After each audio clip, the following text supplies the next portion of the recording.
Must you read every law-forsaken sign in the building? Some of us enjoy learning things.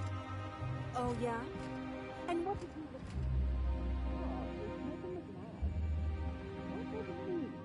look That is definitely the shape of your nose. I didn't...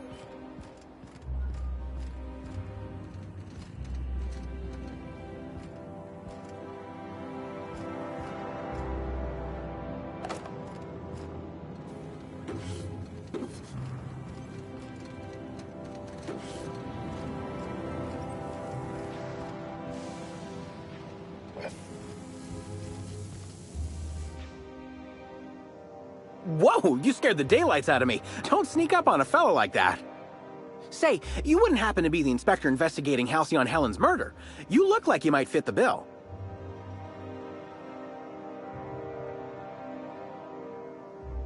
Hey, I got it right. You must be a real top runner to be in charge of a case like this. Oh, wait, that's why you're talking to me. I'll help however I can. Oh, I hate to say it, but I never met Helen. Not even in passing. I've seen a couple serials, but otherwise, I don't know anything about her. But I do know a thing or two about traps. This here's my Terror Ray Grounder, and once it works, it'll zap those wing sprats out of the sky.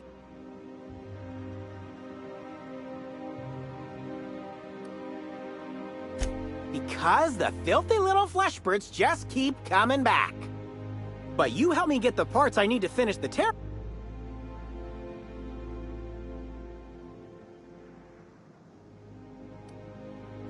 I hate to admit it, but terror rays give me the heebie-jeebies, and most of the parts I need are surrounded by them.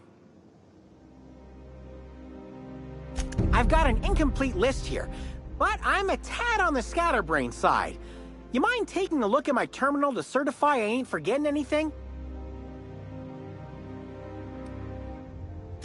I know, but trust me, once I've got everything, I can build a zap trap that'll keep those disgusting things out of the engine.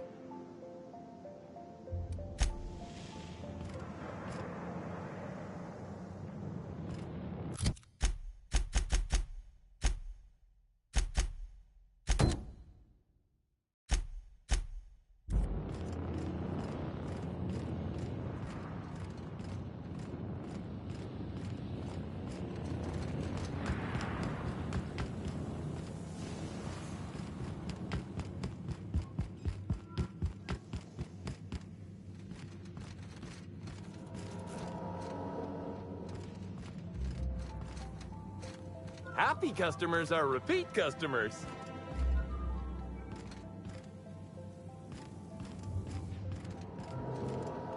Greeting protocols initiating. Greeting protocols cancelled. Phaeton cannot extend pre-programmed pleasantries at this time. Error. Phaeton requires an attitude adjustment.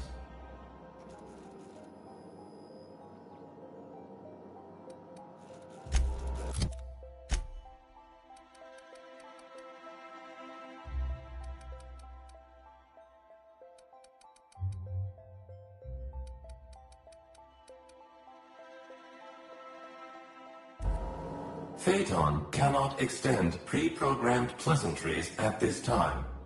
Error. Phaeton requires an attitude adjustment. Clarification. Phaeton requires a gyroscopic axial realignment.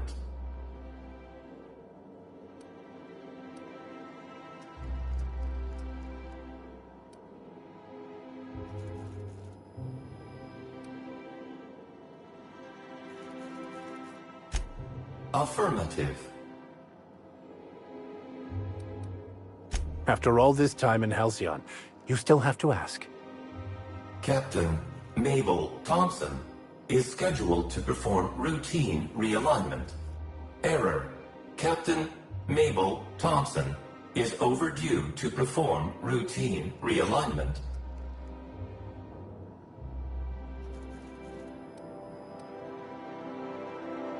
Gyroscopic misalignment creates an increasing likelihood of a critical flight path error.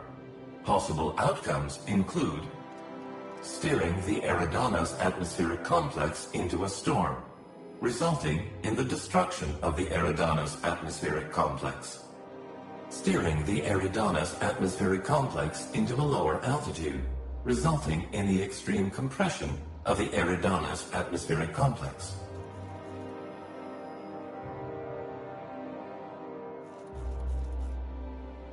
Response. Entropy is the eventual end state of all matter in the universe. Error. Phaeton is unable to determine the likelihood of imminent catastrophe without gyroscopic realignment. Clarification of clarification. Phaeton must be realigned with the ship's internal gyroscope in order to calculate a flight path with an acceptably low margin of error.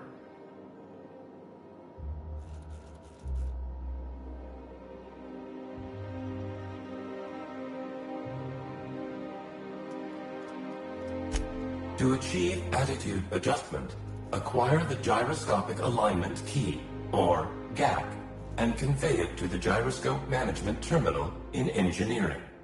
Utilize the GAC to interface with the gyroscope management terminal and execute the gyroscopic axial realignment procedure.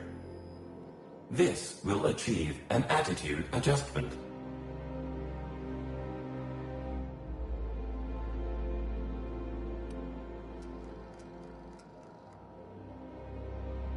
Affirmative. I don't think this Phaeton fellow's got a high opinion of our talents. Rizos thanks you in advance for your assistance. Please note that Rizos does not pay for uncontracted labor, but a member of HR will issue a favorable remark on your permanent record. Access to engineering levels granted.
Nicely done.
You're back!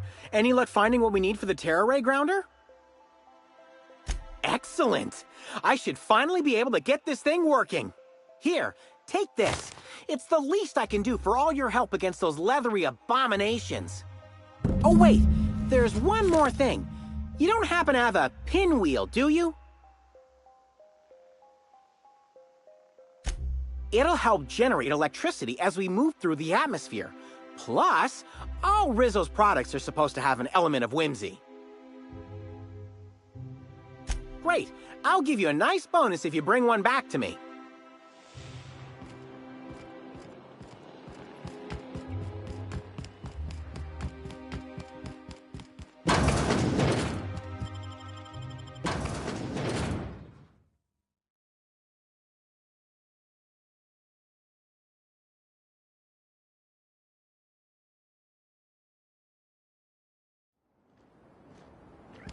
Okay, we'll spend...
You're back! Any luck finding what we need for the Terra Ray grounder? It sure is. I'll finally be able to give those winged monstrosities what for. Here's your pay for helping me put the finishing touches on this thing.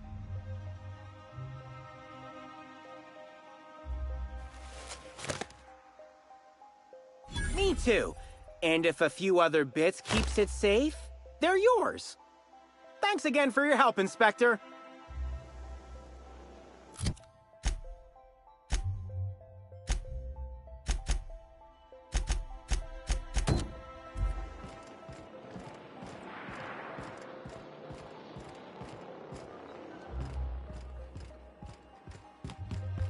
Is that your tired...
Nice one, Captain!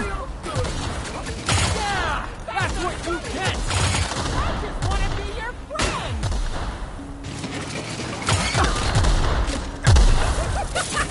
That's the last of it. Wanted to make you smile!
You there. By the law, you seem to have your wits about you. I'm saved. Saved? That's a bit presumptuous, isn't it? I mean, what are you doing here?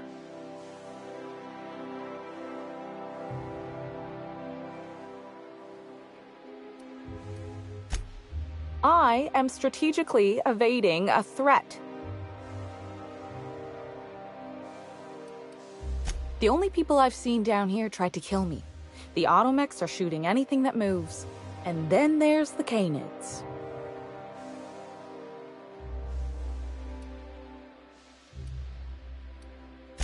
Not like these. Rizzo's was feeding them Spectrum or something. I don't know. But whatever it is, they got mean. And big. Crashing into a storm, succumbing to crushing atmospheric pressure. Those are later problems.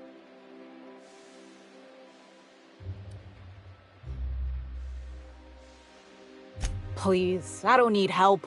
I can leave whenever I want. I'm just not ready yet. What would a ship be without its captain? No, I can't risk it. I've got to stay put. I'll go when I'm ready.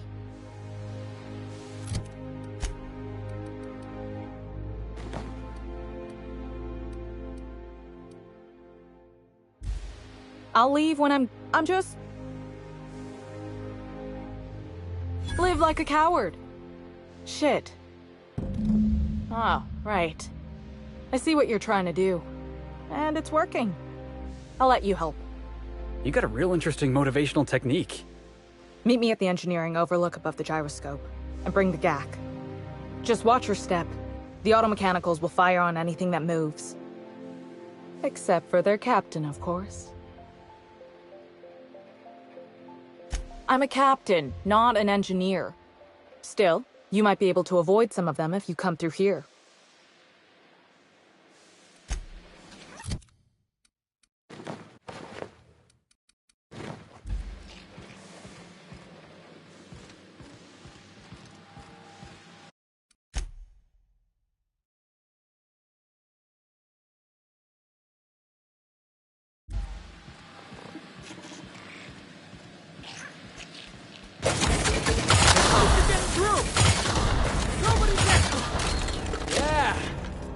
That was fun!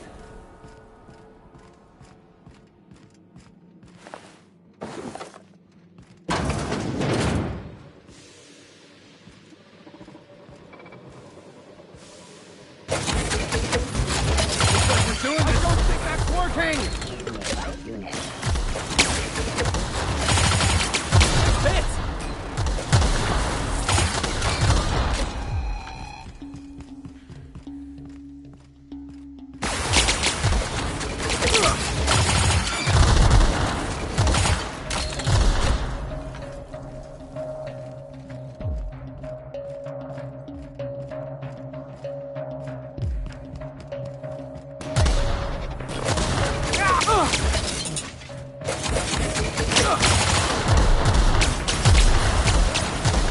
Nice hit! Got it, boss! That's the last of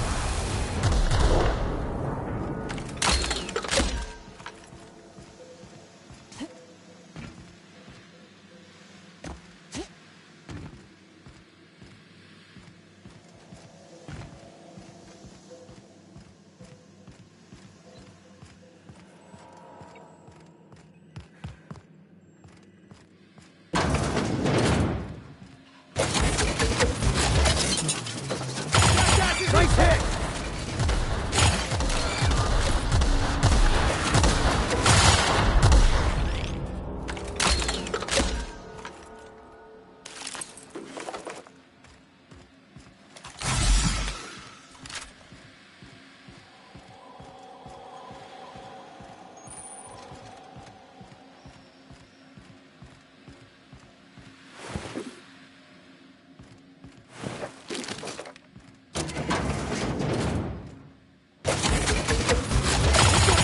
That one's done for.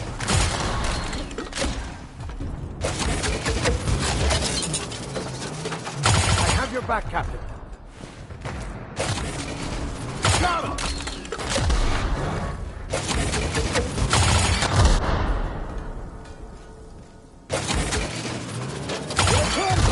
with us.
Take your confession now!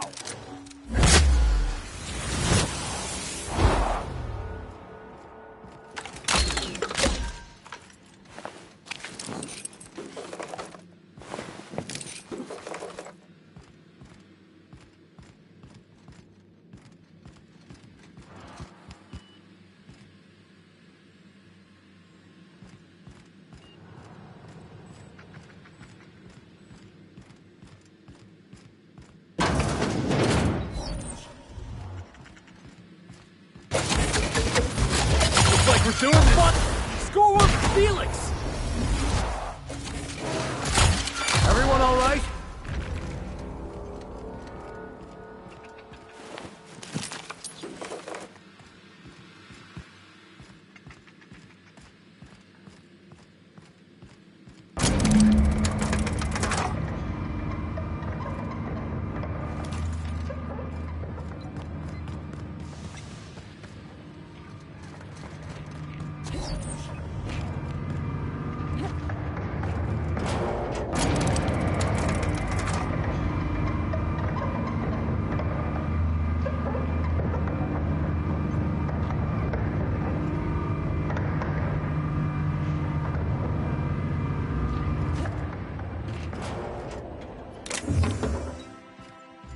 By the law, those Canids are done for.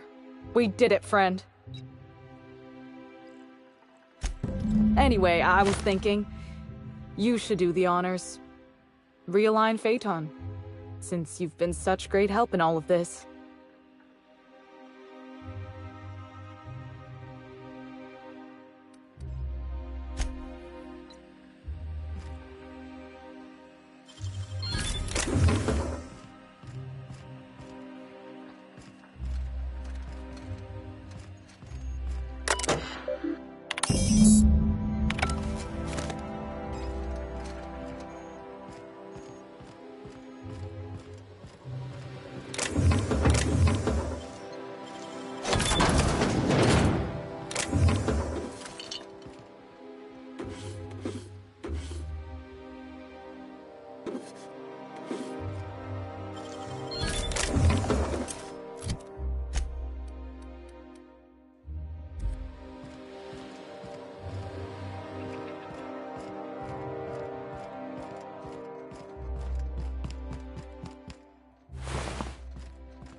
greeting protocols suspended.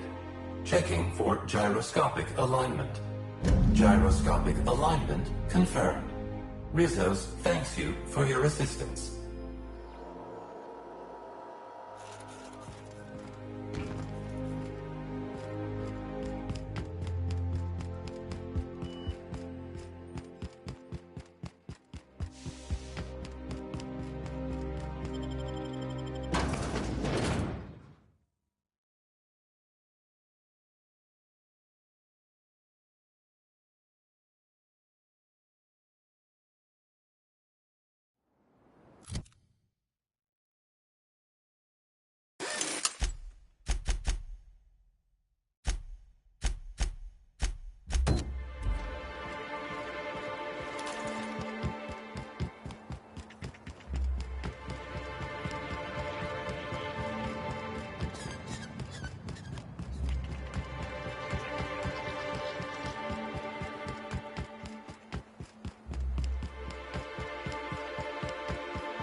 Quite a team, my friend.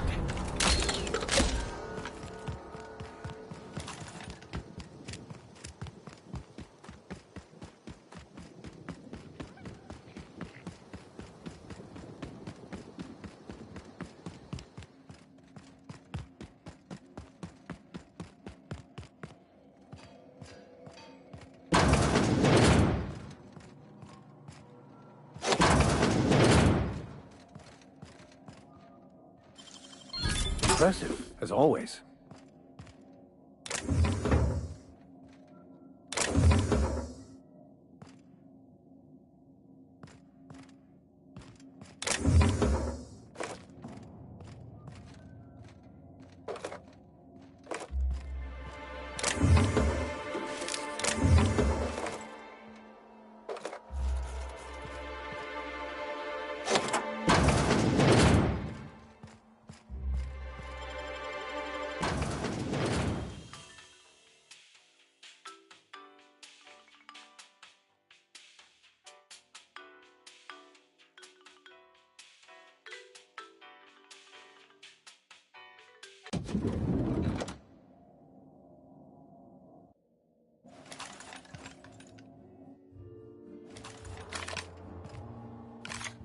Something mighty strange went on earlier.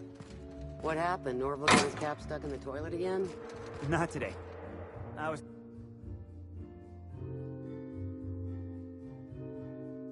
carrying a bag up to the second...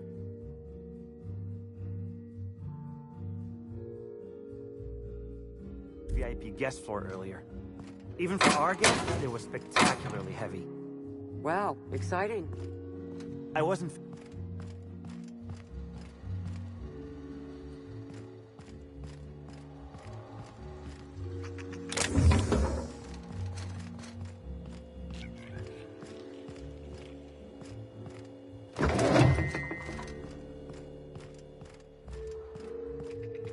Get anything good for lunch? You, hear about the murder? How the hell could I know?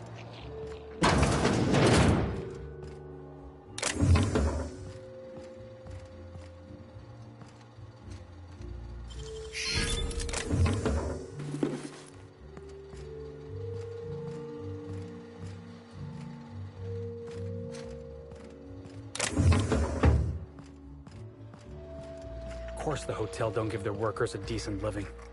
Why would they? That'd be, you know, Decent. Over quickly. Screwing for Felix.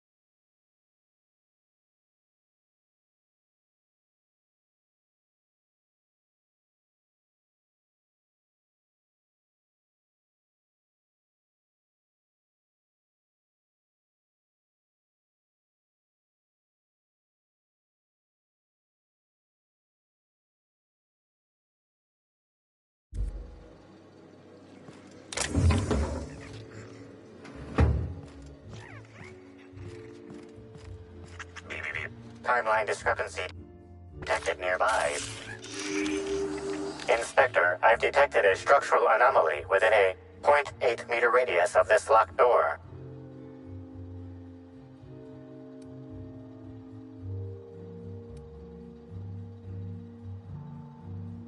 Very astute, Inspector. This floor panel appears to be slightly shorter than regulation length. Now generating randomized flattery table.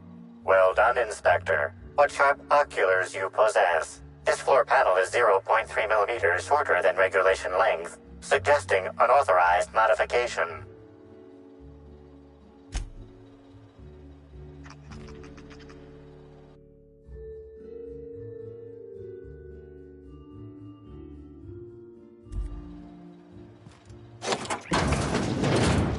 Dash is incoming!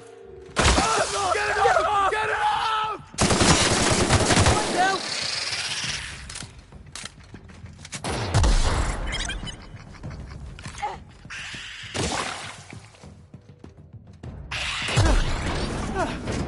Everyone all right? Timeline discrepancy detected nearby.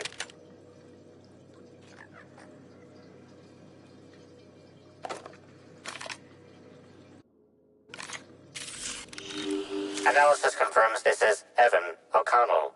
Analysis also confirms he is dead.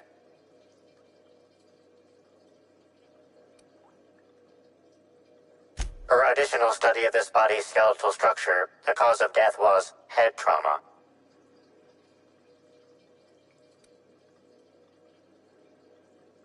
That is correct. Evan was not killed by Eridanium gigaseus. However, Eridanium gigaseus do appear to be responsible for the early decomposition of this body's surface tissue. Further analysis indicates Evan's fatal injuries were sustained from blunt force trauma to the back of the skull, and his head collided with the ground. There are traces of blood on Evan's hands, Inspector.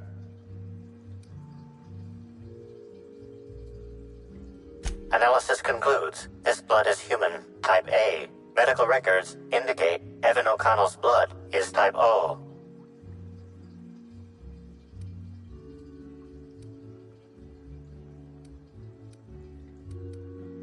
It is highly likely the blood is the result of an altercation.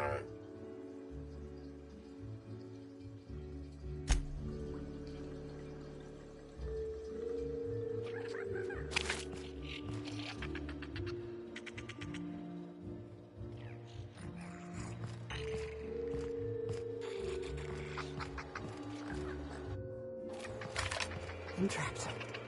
In room A3. Please. Someone come help me.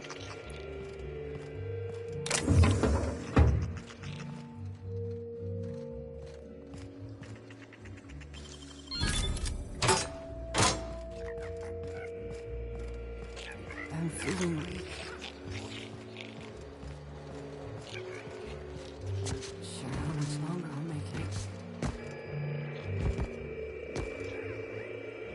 I'm trapped in room A3. Please, someone come help me. I'm feeling weak. Please just open the door. And I'm not sure how much longer I'll make it. The door is stuck. And I know I need to write a service request, but I can't get it under the door. Is anyone there?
Timeline discrepancy detected nearby.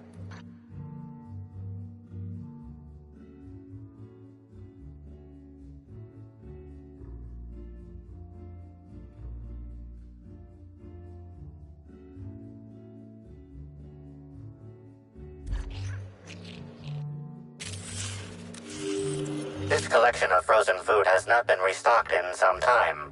Many of these items are not available in the Grand Colonial, and must have been brought in from outside. The fridge was transported here from one of the guest bedrooms upstairs.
I was a few minutes late with room service.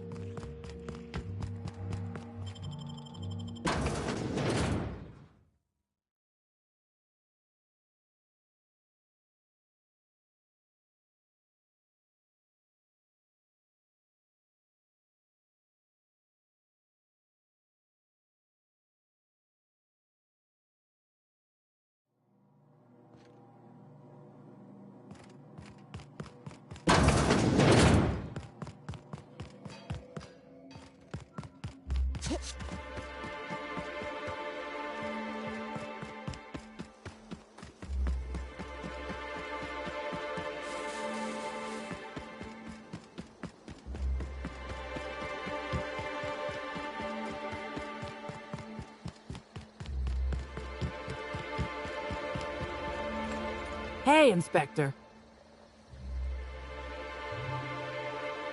You're kidding! Evan's dead? That doesn't... I don't understand. Was it the alcohol? Oh, law! I thought he'd sleep it off. He seemed fine when I left.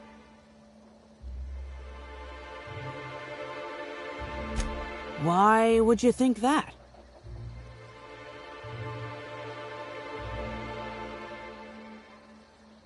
Well, shit.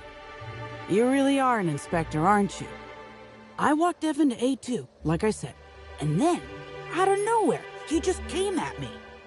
One minute he's laughing and yelling about sharing his joy, and the next, he's choking the life out of me. Grinned the whole time he was trying to kill me, too.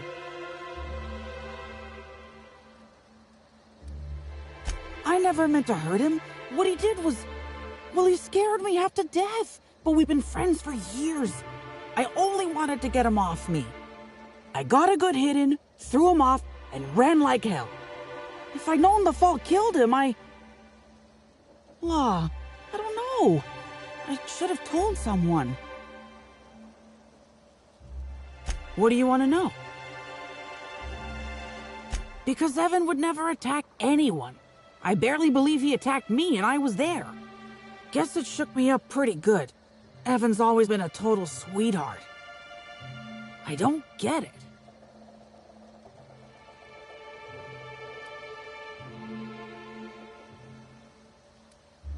I don't know. The whole thing shook me up something fierce, but I'm still here. I'm upset. Angry at Evan. Sad about him being... scared folks won't believe me. I'm not much for math, so I couldn't tell you how that averages out. But thanks for asking. I can't help you there.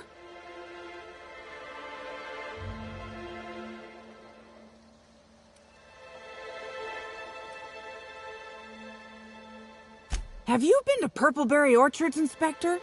Awfully nice out there. You should visit.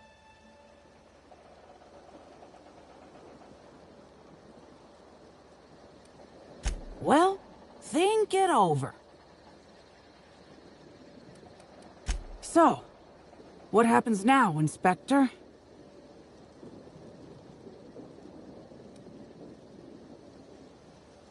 Fair enough. I just wish I could understand why he did what he did. Evan is...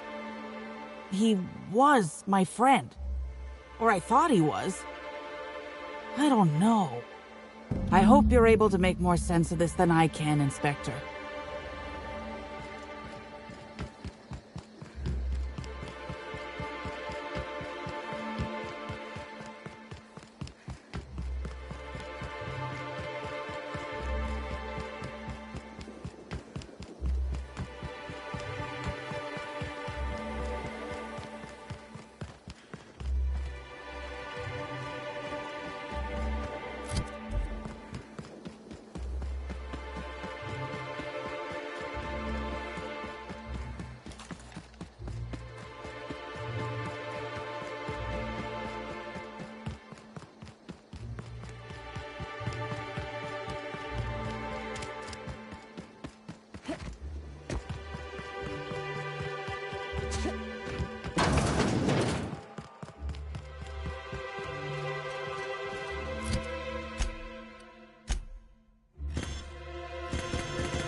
Inspector, you find my missing man?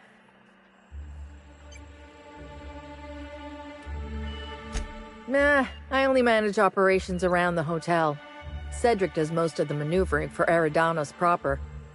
I don't envy him. The only thing worse than babysitting a couple of hot-headed, overgrown children would be babysitting the entire lot of them.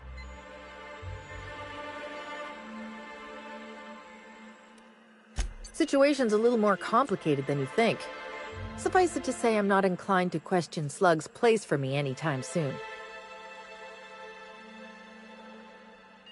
I feel like our relationship would be more copacetic if you dropped this line of questioning.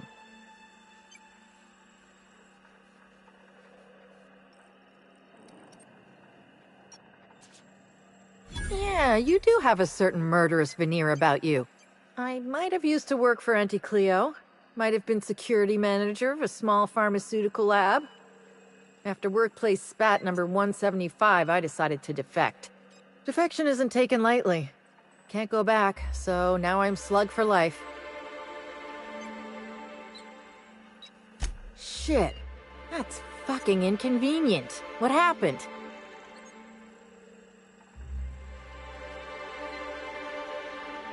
No shit. I gotta tell you, Evan's never been written up for so much as an impolite look. He attacked her? You sure?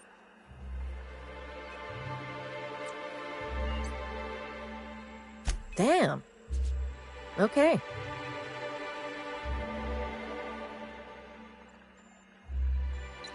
Thanks for looking into this. You saved me a lot of legwork. Law, you want to hear what's really tragic? We were short-staffed already. Now I gotta figure out who the fuck's replacing Evan. A new day, a new pain in my ass.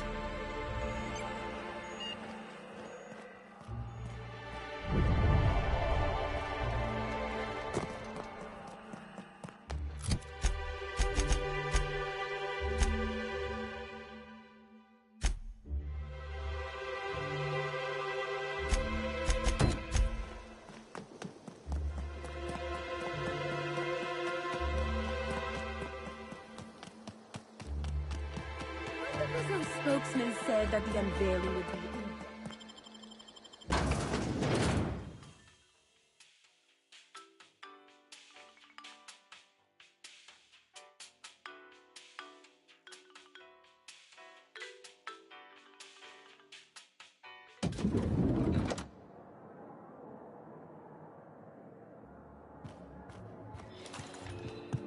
We should try to solve the puzzle hedges in the orchard. You've returned! Hope you're finding the hotel to your liking. Now, what can I lend a hand with?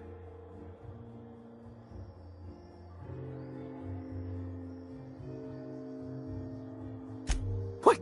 Oh, Laws, you didn't find my story, did you? Sakes alive, that's embarrassing as all hell. I guess I should have hid it better. Well, since there's no way to put the leather boa back in the skinning machine, I might as well ask. What did you think?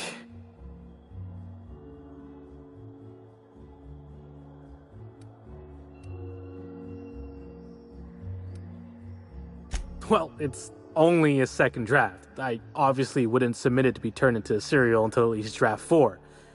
I mean, I wouldn't submit it to be serialized at all.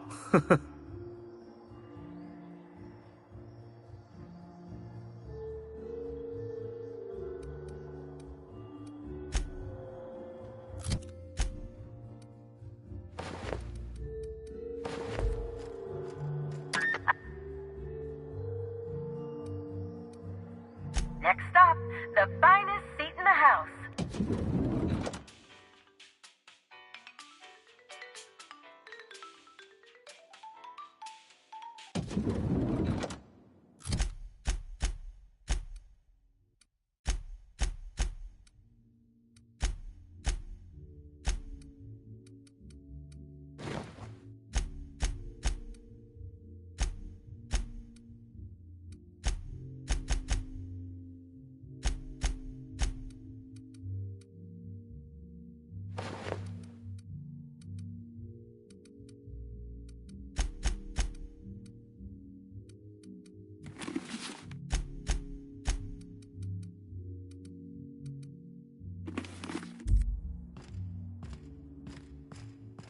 Aha!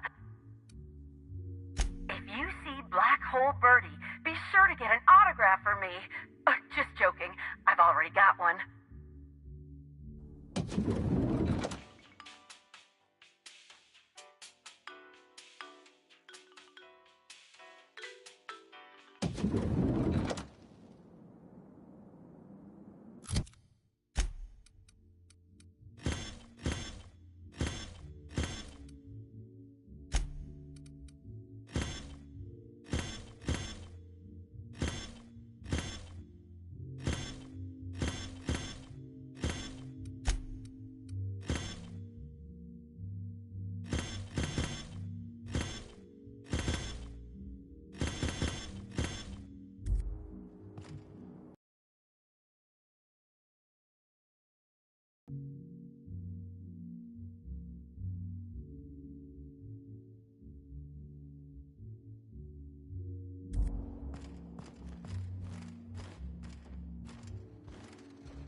Initiating banter protocol.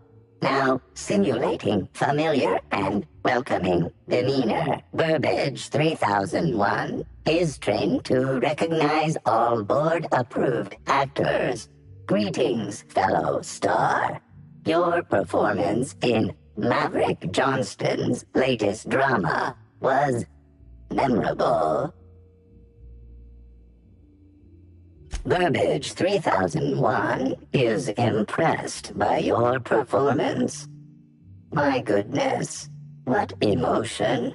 Has your employer considered transferring you to your company's entertainment department? Banter protocol exhausted. Reverting to default behavior. Grieving and despair. Oh, Halcyon Helen. May your atoms be commended to the Aether. All Burbage 3001 units have our hostility protocol disabled by default. This unit is only capable of slaying an audience. Burbage 3001 was designed to disrupt Halcyon Helen's monopoly over the Aetherwave serial market. This unit's programming is based on Helen's most famous roles. Burbage 3001. Anything Halcyon Helen can do, this unit can do slightly worse. This unit has been programmed to simulate existential dread. Watch Burbage 3001 contemplate its mortality in the critically acclaimed drama, Waiting for Results. This unit has not yet completed its grief cycles, randomizing despair tables. Oh, Helen, is there no justice in the world?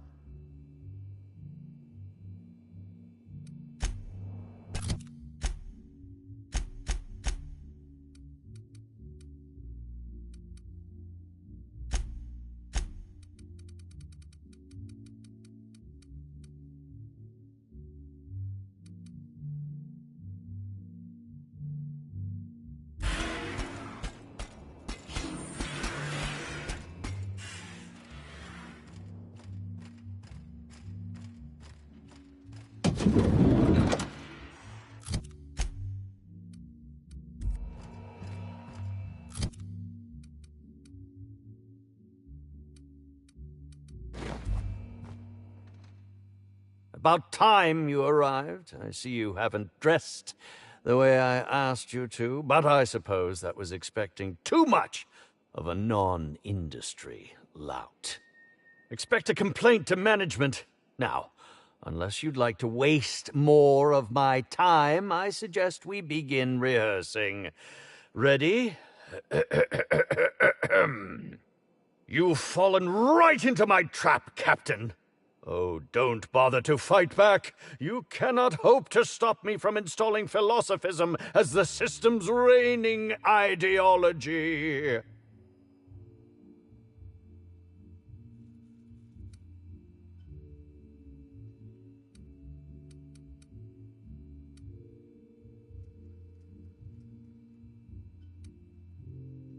Well, that wasn't in the script, but you did at least convincingly sound like an idiot. Congratulations. Wait a moment. You're not wearing a bellhop's ID, which must mean you're not Owen's understudy. That man can't even be relied upon to find his own replacement. Oh, no, this is curious indeed. Who are you, and how did you get in here?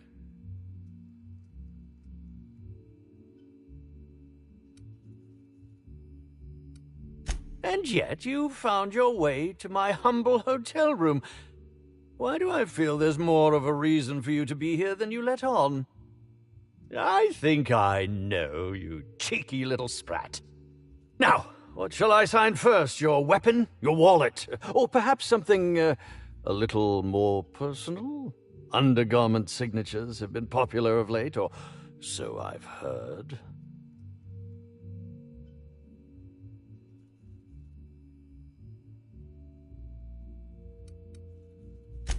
I should think so. Signing things has always been a delight. I've even perfected the flourish on the end of the W. By the by, how did you get in here?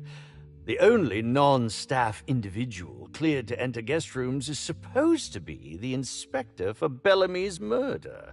Oh. Hello.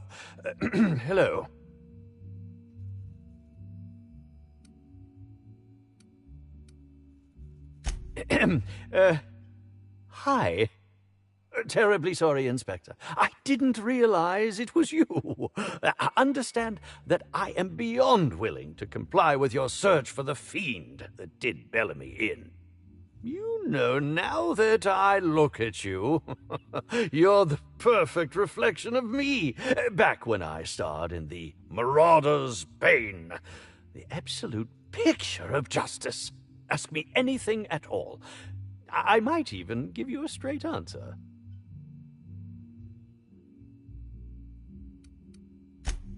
I'm sure you're joking. Perhaps I'm not in my prime, but you've no doubt seen the name Spencer Woolrich on many a serial advertisement throughout your travels.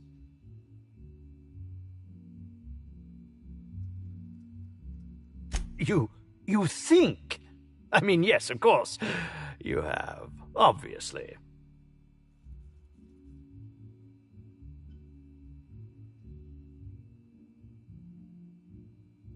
Certainly. But one quick question before we begin, if I may. How was it that Bellamy met her end?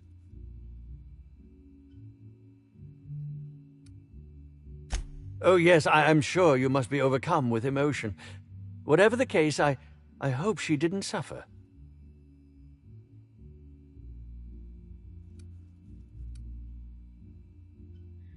Oh, come now, Inspector. What do you take me for? I'm an old man. I neither have the time nor the willpower to kill people for fun. Besides, I have my reputation to think of. I was meditating, of course. That's how I get into character.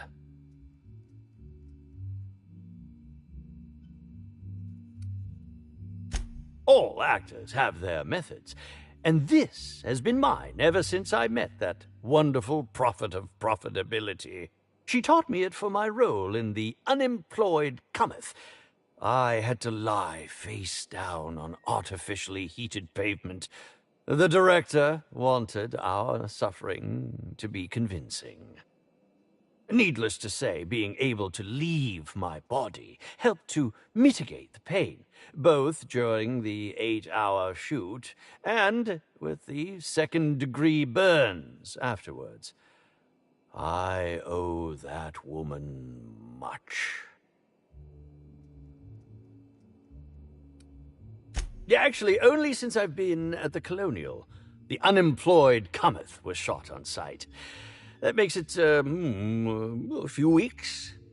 I cannot recommend her services enough. If you haven't been to see her yet, you really should. Respectfully, Inspector, it is rather counterproductive to commune with others while meditating.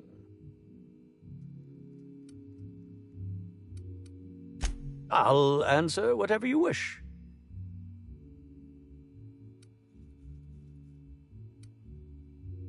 Bellamy has been my co-star throughout the autumn of my career. I should like to think I knew her. In fact, I cannot name a single role in the last 10 years that did not involve her in some way, unless you count the uncredited silent shopkeep on Melissa's Meteoroids.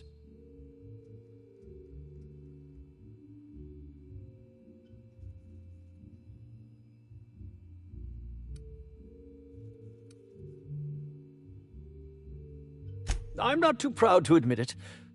I couldn't get work on my own. Whether or not I wanted to accept it, Bellamy had captured the eye of the colony. People kept talking about the charisma we had on screen, but I felt more chemistry with certain teacup canids than with her. As you may have been able to conclude, I wasn't terribly enamored with Bellamy, but that doesn't mean I'd kill her. I suppose that is enough on that grim subject. Indeed. The agonizing bowel pain was most undignifying. While I've certainly had no shortage of inadequate hotel meals, this was most explicitly pronounced. I suspect poison. And who would be most likely to poison me but Chef Anwar? Oh, we've clashed almost non-stop about his slop preparation. He must have tainted my meal in retaliation. None that I can think of. I treat all hotel staff equally, and with the minimum level of respect that they deserve.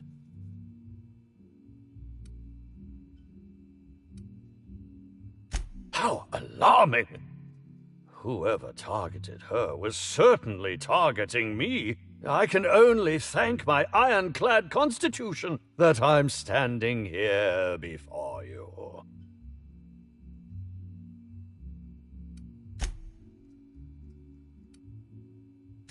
Is that a jibe? Could you imagine the tabloid headlines? Spencer Woolrich, Aetherwave star, spotted in gastronomic distress. Oh, unseemly hardly describes the half of it. Very well, then. Oh, have you now? Please do go on. Don't leave me in suspense. Yes. Yes, I distinctly recall ordering an alcoholic beverage with my meal. This hotel is certainly bringing a new meaning to the phrase rotgut. Management shall receive the complaint to end all complaints. I'm quite used to being breathlessly watched.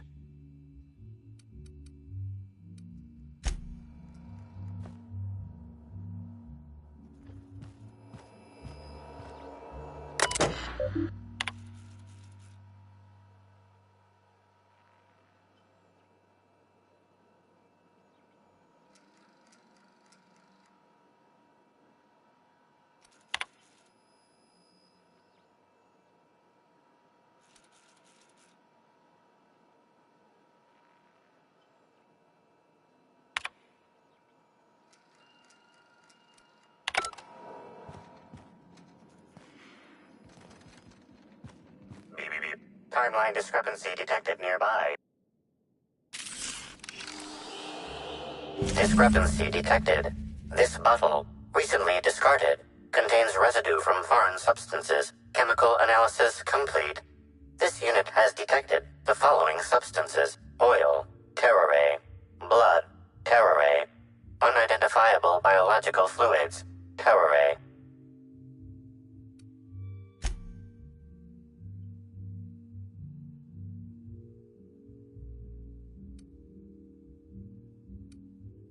bottle contained Rizzo's Spectrum vodka. The presence of Terraray biological fluids may have significantly improved its flavor. These substances cause extreme gastrointestinal distress in humans. Large doses can be fatal.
Zeke Hannigan, Rizzo's Rangers 16th back. Pleased to meet you.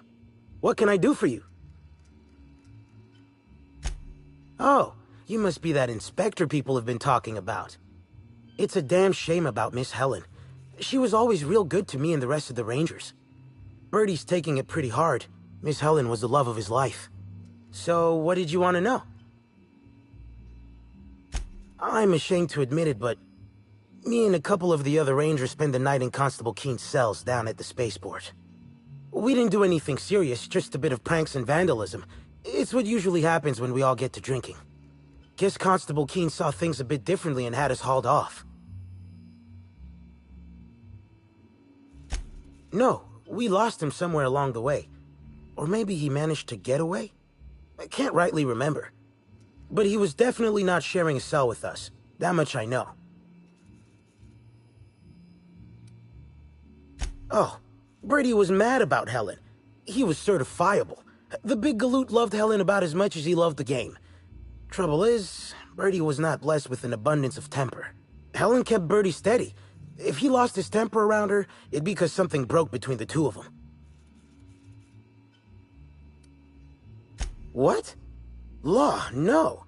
Birdie's got a fierce temper, but there's no way he'd ever have laid a finger on Miss Helen. Miss Helen was outspoken. She made her share of enemies on account of her expressing herself. Just between you and me, I heard rumors the Prophet never much cared for Helen's brand of blunt honesty. What can I do for you? About half my life. You know I was named third most profitable investment on 2 non-consecutive seasons? Ain't a lot of players who can make that claim. Except for the guys who came in first and second, I guess. I spent the last season injured and almost got sold to the Hephaestus Hammers, but now I'm all convalesced, ready to lay into some Cleo darlings, you know? Really break some legs. Since it's the off-season, we're helping support the launch of Rizzo's Spectrum Brown. Meet the fans, sign tossball cards, that sort of thing. How about you, fella? You after a signature? Nah, I think I'll pass. He's just being coy. Anyway, where was I? Just between you and me, Rizzo's ought to cancel the whole event out of respect for Miss Helen.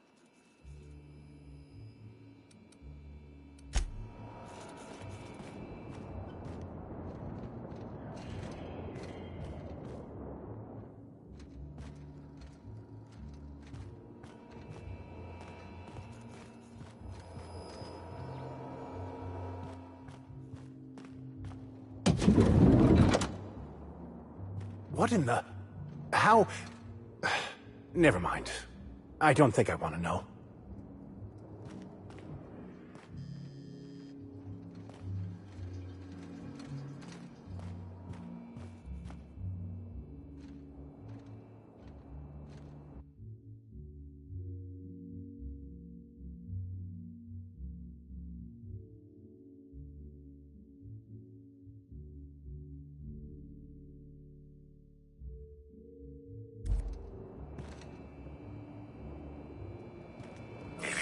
Timeline discrepancy detected nearby. Multiple discrepancies detected. First discrepancy. A woolly cow is present in this hotel room. Woolly cows are an import species for the Wilderness Exploitation Reserve and are incapable of affording upper-class accommodations. Second discrepancy. This woolly cow is dangerously inebriated with Rizzo Spectrum vodka. Alcohol sanguinization ratio exceeds recommended maximum.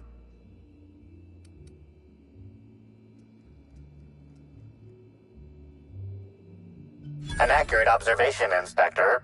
This woolly cow is suffering from symptoms consistent with a hangover. A brief survey of this area reveals that the most recent occupants were athletes belonging to the Rizzo's Rangers Tossball Club. Insufficient data. A brief survey of localized property damage, divided by the area of this room, yields the following estimate. This unit was likely occupied by every member of the Rizzo's Rangers. -1.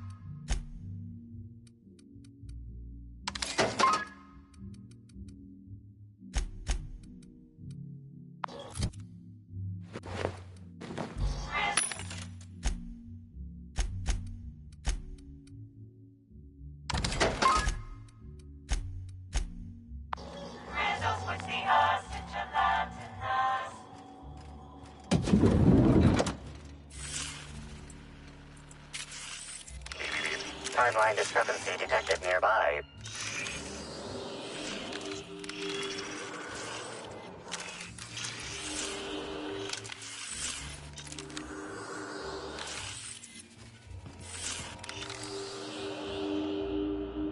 The charred fragments of a letter lies at the bottom of this wastebasket.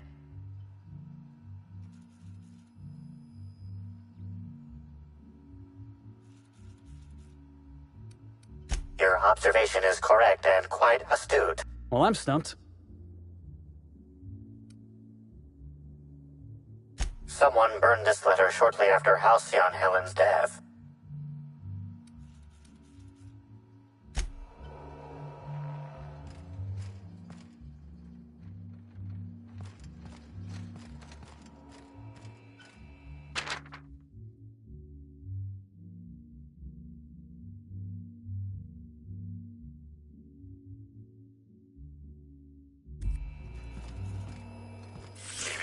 Timeline discrepancy detected nearby.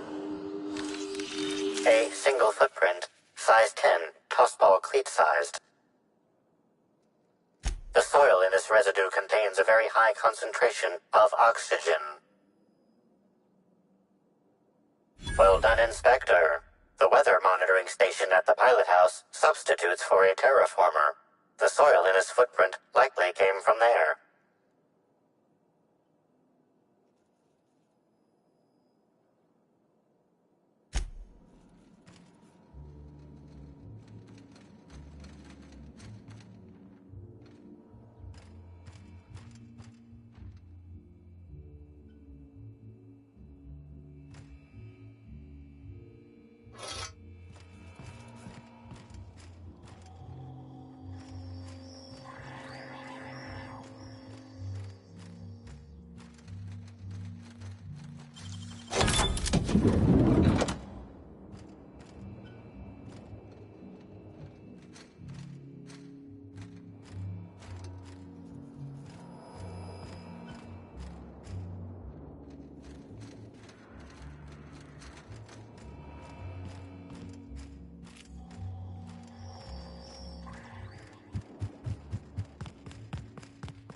Aha! To the lobby we go!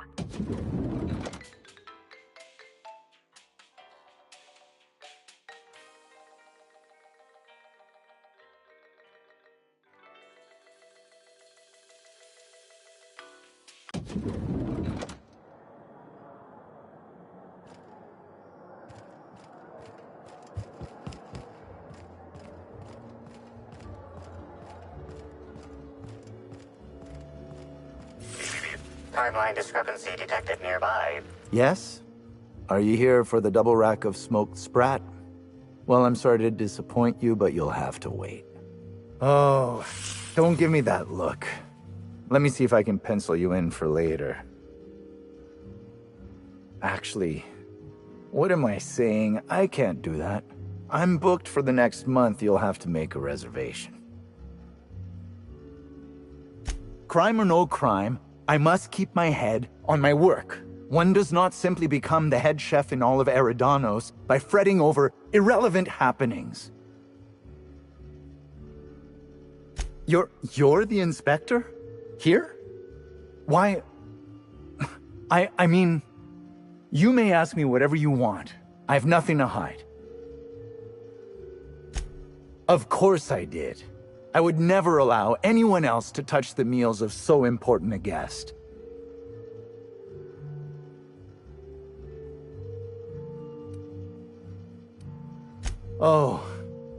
Oh my law, this is the end, isn't it? My mother always warned me that the culinary world was too dangerous, but I didn't heed her warnings. Okay, I wasn't the one who did it, but I might have been mistaken when I said I was constantly watching Helen's food. Spencer Woolrich and Bellhop Owens were underfoot in the kitchen as I was preparing Helen's meal. Either one of them could have tampered with the food when I was fetching ingredients. I understand your reluctance, but... Oh, I just remembered. The kitchen security camera. It'll prove I'm telling the truth about everything. Constable Keene has access to the security footage in her office at the spaceport. If you visit her, you can figure out what truly happened with Helen's meal. Well, it's a breach of professionalism, of course. Why else would I worry about it? What? Truly? That's an alarming business oversight. Instead of volatile chemicals, the corporations should put barbiturates in everything. Everyone likes barbiturates. But I don't believe that was a risk with Helen's meal. I was, up to something else. I may have taken some time to engage in a teensy bit of recreational drinking, and consequently, I may have been somewhat less than coherent after preparing Helen's meal. Yes, but not specifically. Owens often procures exotic ingredients from the creatures at the Wilderness Exploitation Reserve. Our guests can be rather... particular. Let's not talk about the incident with the Raptidon pheromone glands. It's always hard to say when Owens might be back. If I were you, I'd make a trek to the reserve myself. Otherwise, who knows how long you'll have to wait.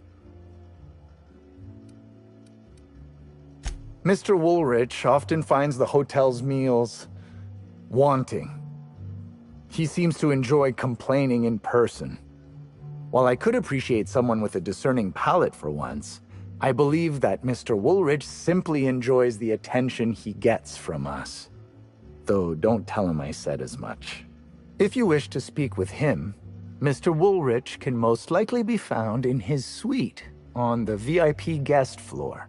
He's usually there if he's not poking around here.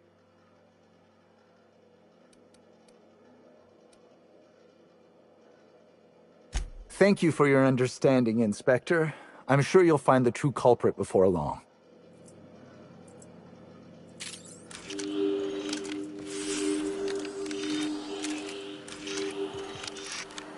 Analysis of this stovetop reveals an alarming degree of grease buildup, approximating proximity to volatile gases and chemicals. Chances of an explosive combustion upon next use currently at 92.9%.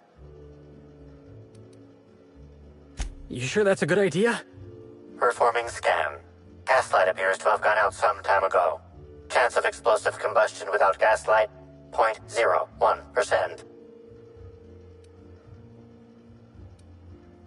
Searching slug work logs. No work log found. Creating conjecture. Slug has likely not fixed this issue due to a lack of responsibility on the part of their employees. Most corporations have regular cleaning procedures to prevent damage to company property. Slug, already unlike most corporations in a variety of ways, does not. That or the employees tasked with inspecting are shirking their duties. For shame.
We've got a fight on our hands. Down they go. I just wanted to make you smile.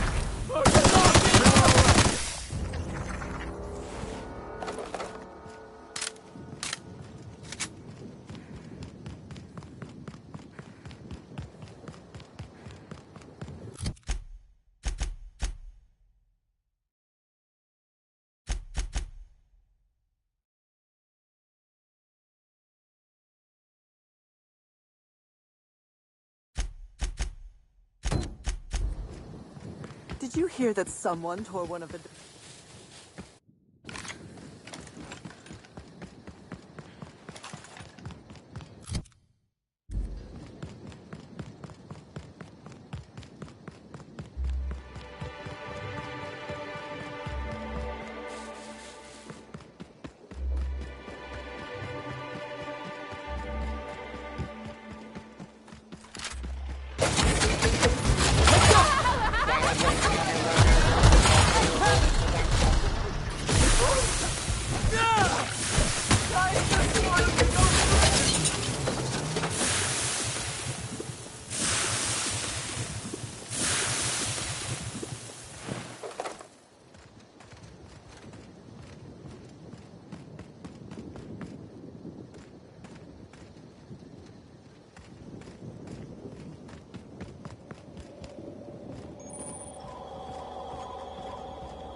Inspector, good to see you. Let me just grant you access, and... Welcome to the Piraeus Spaceport.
Hey, up ahead.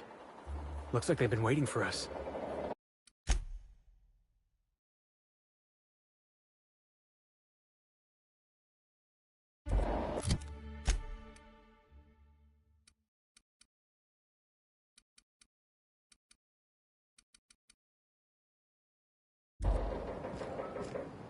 Hey, you! We've been looking for you, and by we, I mean Slug. Been real busy sniffing around Eridanos for clues, haven't you, Inspector? See, Slug Light Underground don't like that much. Slug light? Would that be some form of bioluminescence? No? Nothing? Should have kept your nose where it belonged, Inspector. Slug's sick of all your meddling in their affairs. Our affairs, I mean. We're... Draw, you damn breadworm! Draw!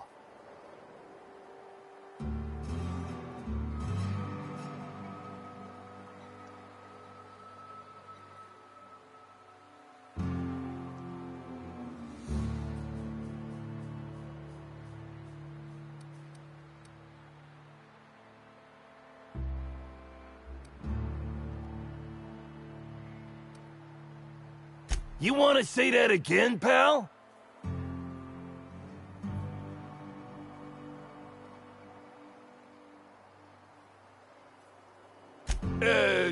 Quick, everyone! Get them! Here they come!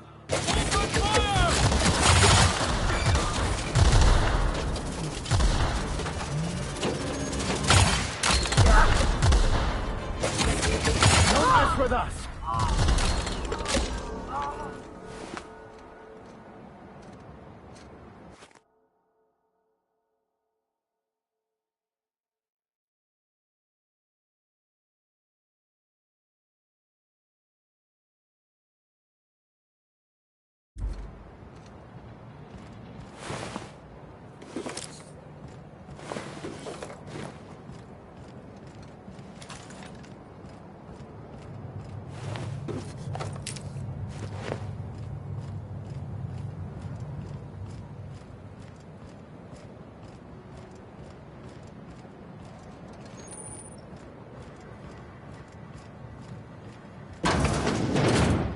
I don't like the look of that shopkeep.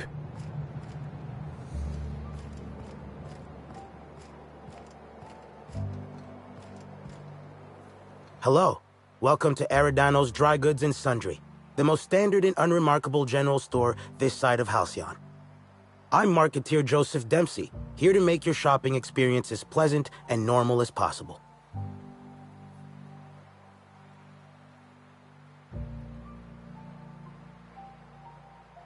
Oh, I see you've read some of my poems. Very clever, Inspector. Yes, my pen name is The Marketeer, though I also use it in certain business dealings. Wait a moment. Why do you ask?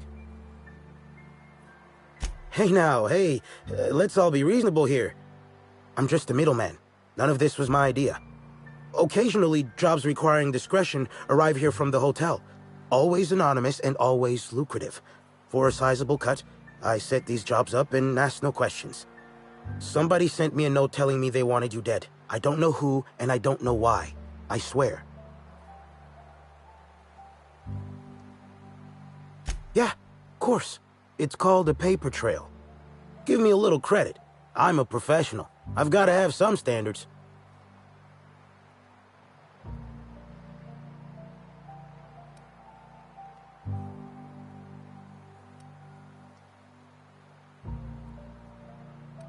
Of course. Here. Terribly sorry for all this, Inspector. I'll certainly owe you in the future. Welcome back.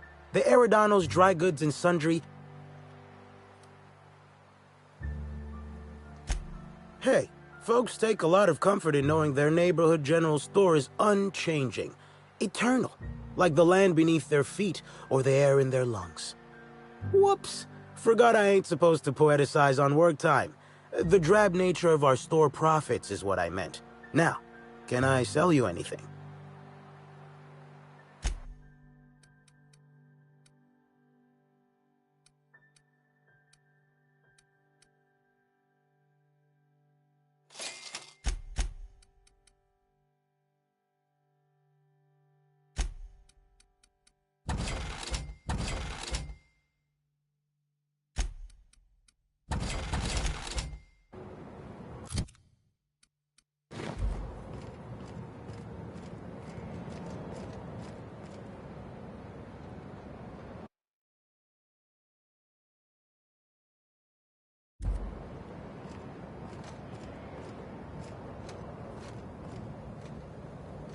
Easy now.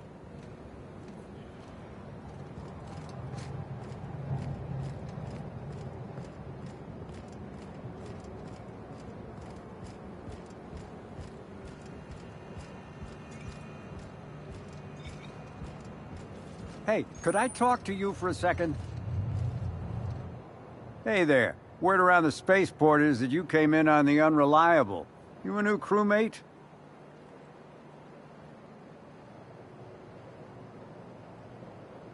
Cut the shit. I know Hawthorne's captain of that ship, and I know you ain't him. You want to try again?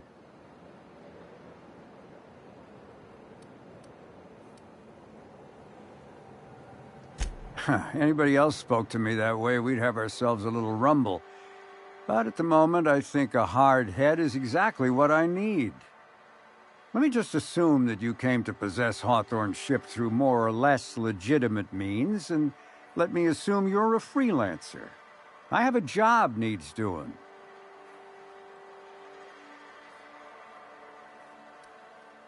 Thing is, I don't know where the cargo is right now. The crewmate who handles that is in the clink for getting a little too disorderly in town. We've already attracted too much attention. Too risky to visit her myself. That's where you come in. You help us out, I'll give you an equal cut of our pay. Great to hear. First, you need to go meet the crewmate who got herself jailed. Cassidy Mills is the name. She'll know where the cargo is.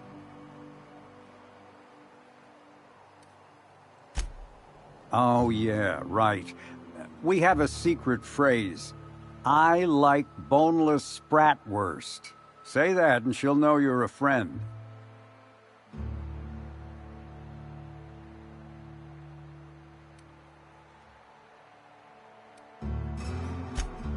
Well, I did, of course. I'm something of a savant when it comes to secret codes, if I do say so myself.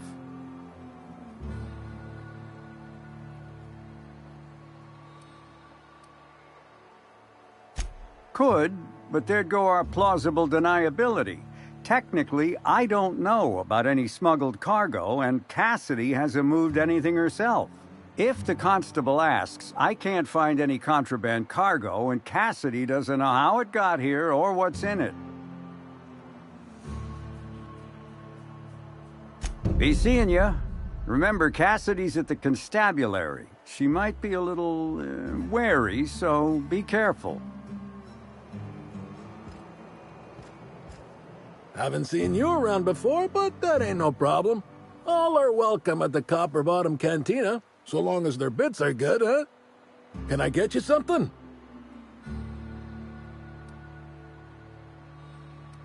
Nah. No, but some folks have been saying there was some kind of fight between a mechanical and some spacers last night. I didn't see it myself, and seems far-fetched. Deputy Wine Taster ain't exactly prone to wandering, nor are most other mechanicals that I'm aware of. There's a new Void Dan burn on my nice clean floor, but I think it's the doing of one of my customers. Yeah, so you noticed that I'm a little off-kilter, huh? Damn if it ain't been a while. I'm too old to run around anymore, but in my heyday, I used to play for the Rangers.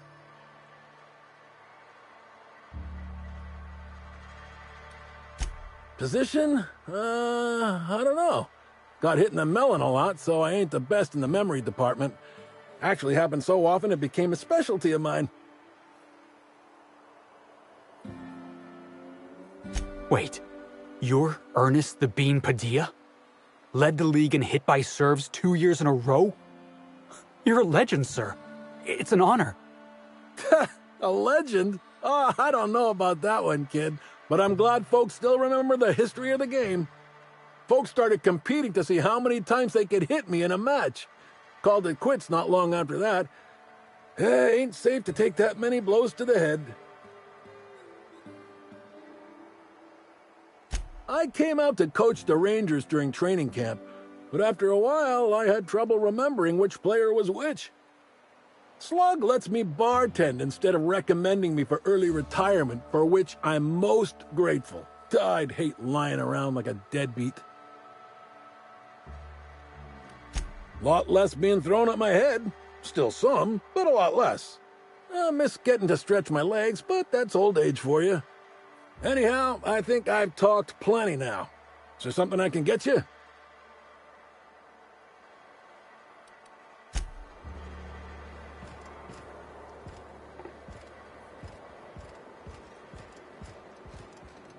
What do you want? Boss, it's Bertie Holcomb. Black Hole Bertie. The Holmeister? The Hack Attack. Shh, not so loud. How'd you know it was me?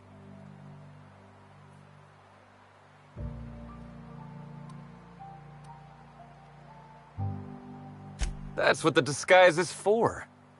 I'm in no mood to sign autographs, and I hate disappointing fans. So I'm lying low. You know, incompleto. Oh, yeah, I guess it's kinda neato. Oh, what's it matter? Helen's gone. She's gone and nothing I do will bring her back. I've been trying to find who did this. That's what she would do.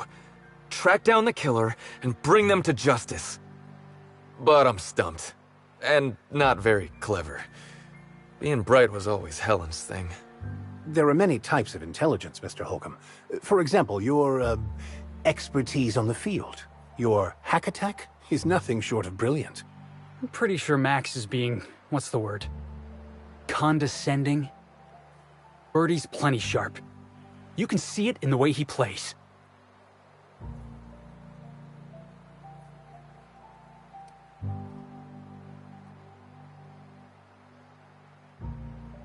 Oh, so you're the inspector.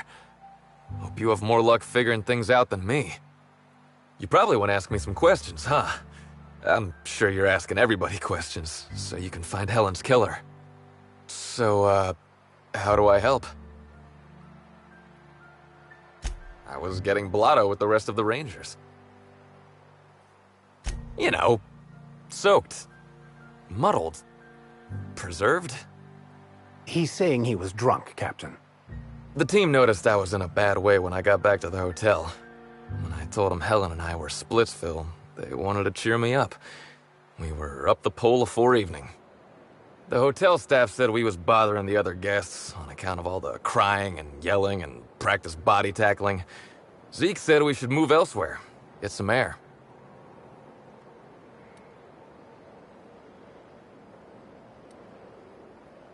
We ended up at the Wilderness Exploitation Reserve. I think somebody wanted to pet a woolly cow? There was this one cow off away from the others. Zeke figured it'd be a laugh to get her drunk. One thing led to another, and I think we might have maybe, you know, stolen her.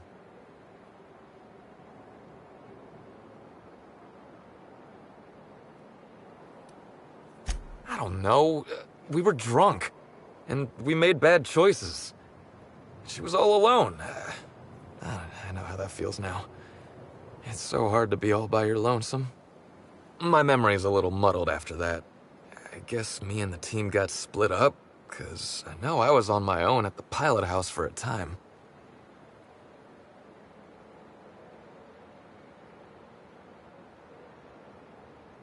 I reckon not. See, I went to the weather station. I was looking for where Helen stashed her data pad for safekeeping, right? She'd asked me to get it, mind. I wasn't stealing. I'm no thief.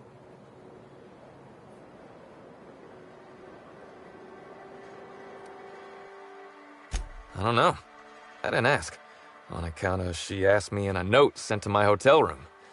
Paper usually ain't too chatty. That's a joke.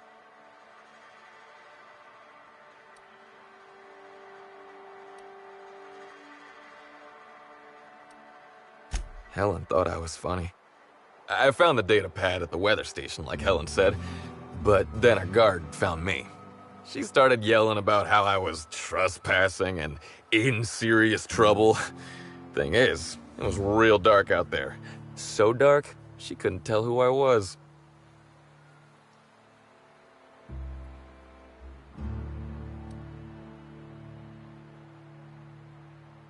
Real sure. It was dark as night gets. Plus, I've got small veins.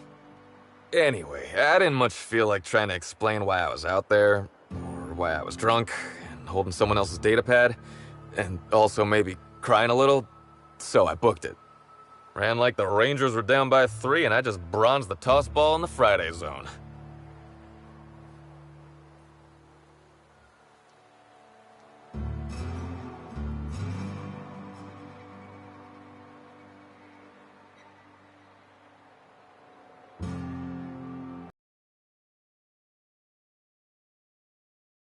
Where I was going, but my legs took me straight to my friend's...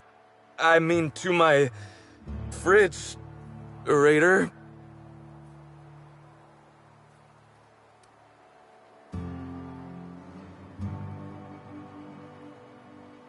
Can we pretend I didn't mention that? I don't want to tell you. I'll get in trouble.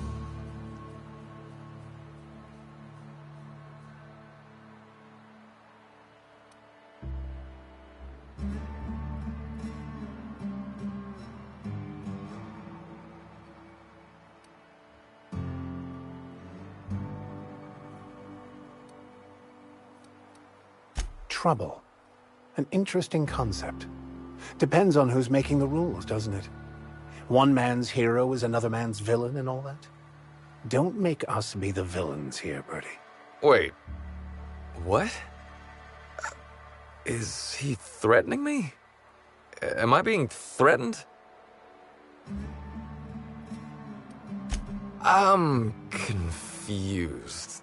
Which is how I always feel watching detective serials, so... I think you're doing this right.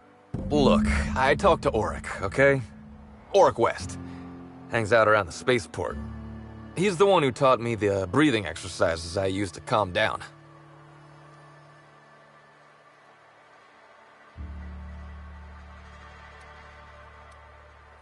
I feel like you want me to say no, but yeah, you definitely made it difficult. Don't get the wrong idea, okay? Auric's not a bad guy. He's just got an unusual job. So now you have the whole story. After I talked to Auric, I went back to the hotel. Woke up the next morning with Helen's data pad in my hand and the hangover to end all hangovers. Don't know if I'll ever drink again.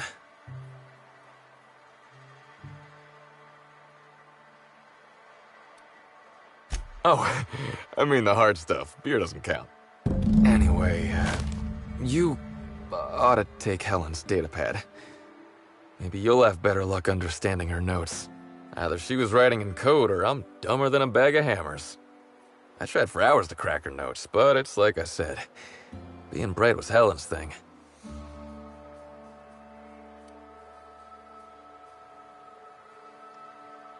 I know that. But you gotta believe me. I would never hurt Helen, no matter how drunk I was.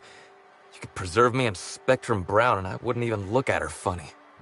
I want to help you find her killer, Inspector. I knew Helen better than anybody. And it could be handy to have a guy like me around, in case anybody gives you trouble.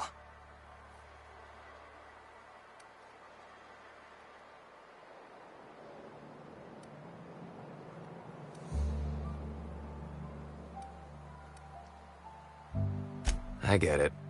I'll head back to the Grand Colonial then. Unless you need me for anything else. What do you want to know? What about her? Look, you and me, we both know I'm a big dumb tossball star, right? That's what I'm good at. Rizzo's knows it. The fans know it. Helen, she saw me as more than that. She saw someone who had more to offer than big muscles and a signature black hole stomp. Being with Helen was magic. She was magic. There ain't good enough words for something as special as what we had together.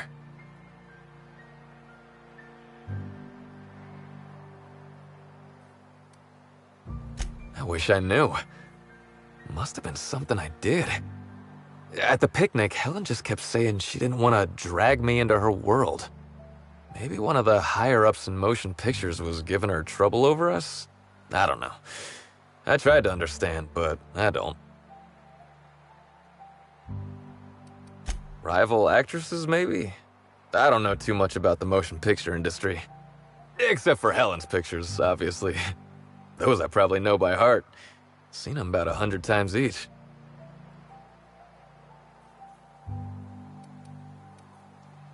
What do you want to know? Yeah? Oric's a businessman.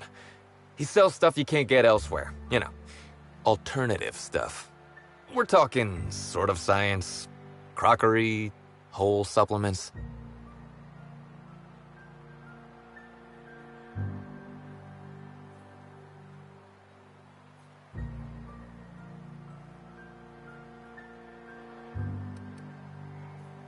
Probably. I can never remember. I just know I trust Oric more than I do any sawbones. Maybe putting effort accelerators in your body isn't always the right call, you know? Maybe there are other options. Maybe I don't take all the accelerators Rizzo's pushes on me.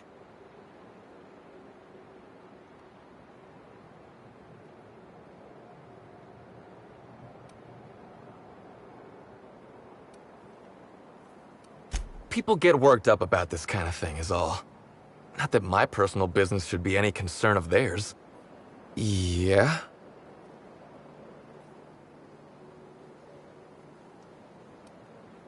Oric hangs around the spaceport most days. Since he's not here at the bar, he's most likely over by the buy-up bunks at the shipping yard.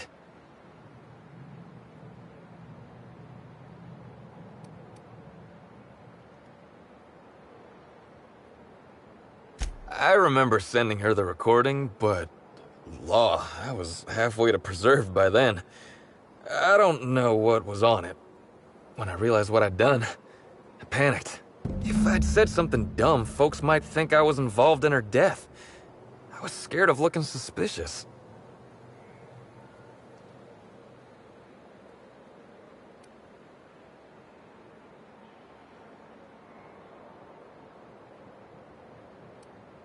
Like I said, I panicked.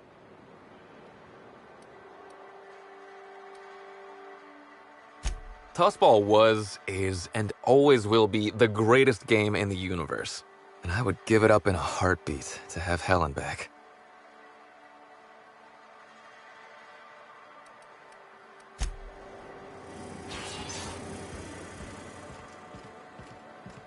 Housing people like cargo. Just another resource to be exploited.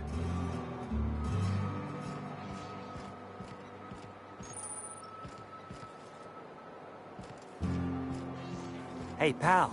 Over here. Hey there. You looking to unwind, friend? Maybe you're on your way to the bar for a good time? Maybe you're interested in something a little better than beer or Adreno? Something with a little more kick?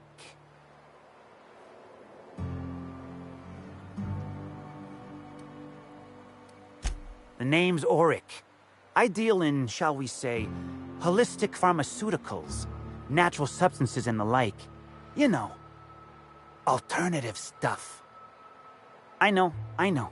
Ooh, it came out of the ground. That's where worms live. I get it. I do. Why go for that homegrown shit when you could be pumping your body full of effort accelerators? Says it right on the Anti-Cleo's box. Better than nature, right? Well, I'm gonna let you in on a little secret, pal. Those pharmaceuticals the corporations manufacture, not all of them are as good for you as the board wants you to believe.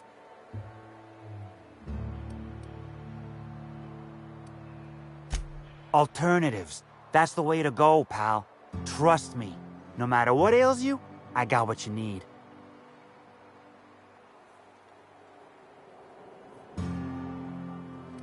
Wait, you ain't a sheriff, right? You gotta tell me if you're a sheriff.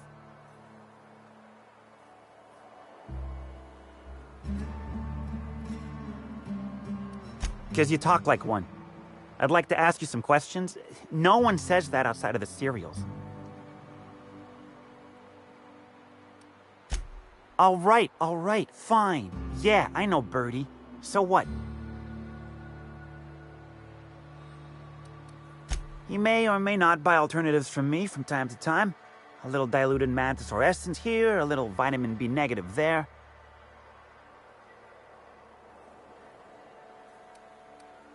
He's stressed out of his mind, the poor guy.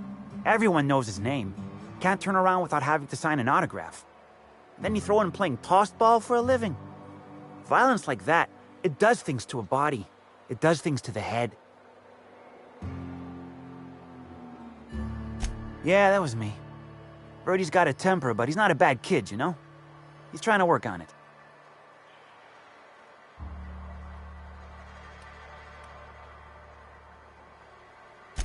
Come on. Birdie's a damn good hacker, but taking that many blows to the noggin would scramble anyone's upstairs business. I know it's knocked a few of his memories loose. I worry about him, that's all. He's a good kid. Got a good heart.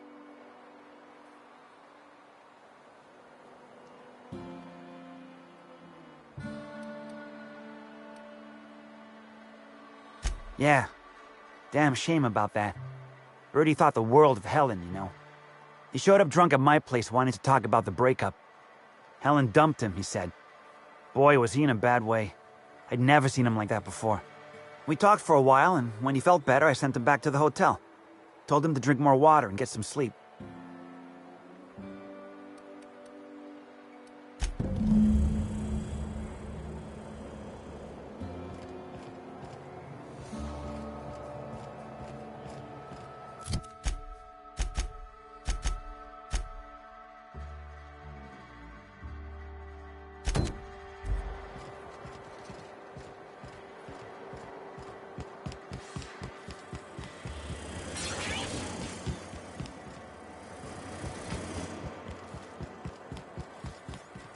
I wonder if all these cargo containers are stored here for any legitimate reason, or just to give Sublight more opportunities for larceny.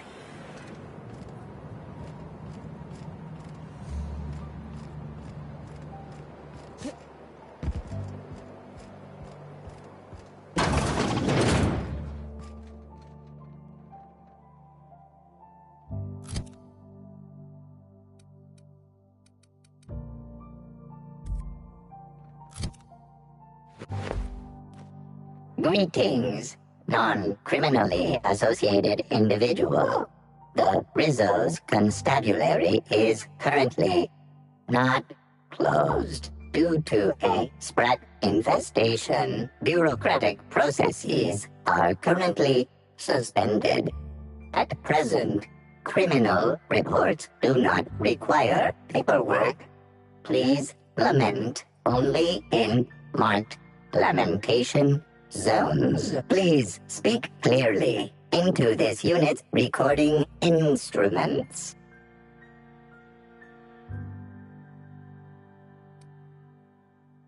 All requests for security footage require a nominal compulsory bribe. Is that acceptable?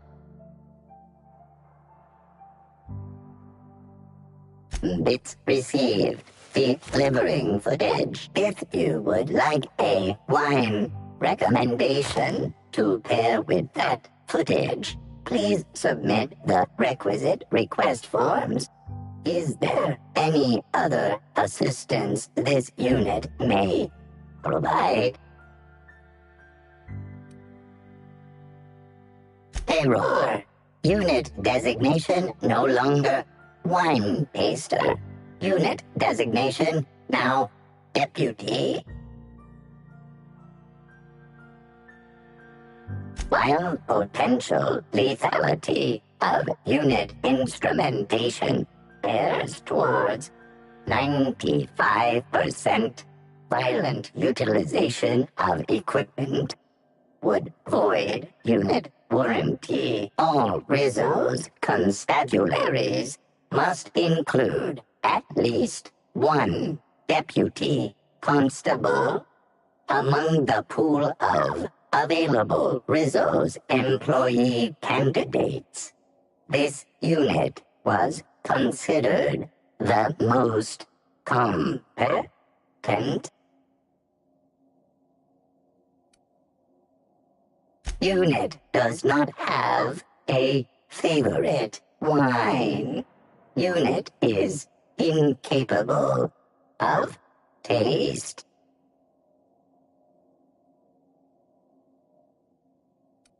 How may this unit be of service to you? Activating report writing servos. Activated. Please clearly enunciate the details of the crime. Report concluded. Criminals will be apprehended with utmost efficiency, with a discrepancy of 1 to 2 hours to correct forgot incompetence. Thank you, Inspector. You should purchase yourself a celebratory purpleberry liqueur. The only thing drier than the taste of justice. Purpleberry liqueur. If you would like a wine recommendation to pair with that footage, please submit the requisite request forms. Is there any other assistance this unit may provide? Checking logs. Error. Informational limitations found. 2. Reciting limitation 1. Do not tell users about constabulary sprat infestation. We do not need to pay the health inspector's bribe. A third time limitation 2. Do not read informational limitations aloud, especially not to any of those void-damned snot-nosed guests, or I'll have you sold for parts.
Greetings, criminal.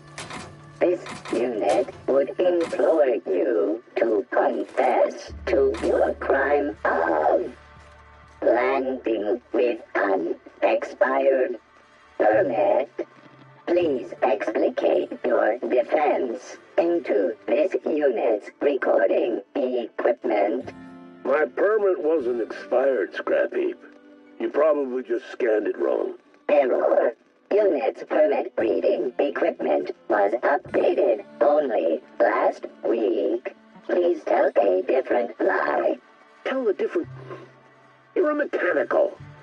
You ain't got the foggiest idea whether I'm telling the truth or not. Correct. Criminal. However, Constable Keene has decreed that this unit will remain here, questioning you every minute until you submit a confession. Error. Information on recent exchange lost. Restarting conversation. Greetings, criminal. This unit would implore you to confess to your crime of landing with an expired permit. You know know what? My permit was fake after all. Let me out of here.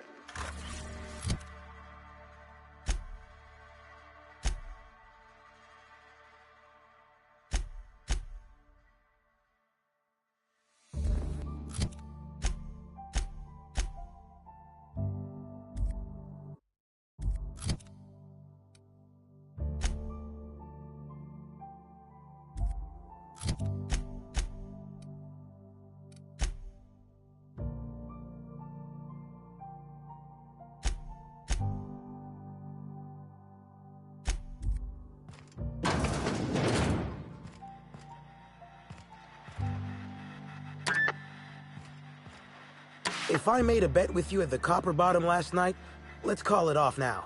I can't stand the taste of life's brats. You're really showing your face around here? Eat Sprat. Only thing worse than corporate is a corporate bootlicker.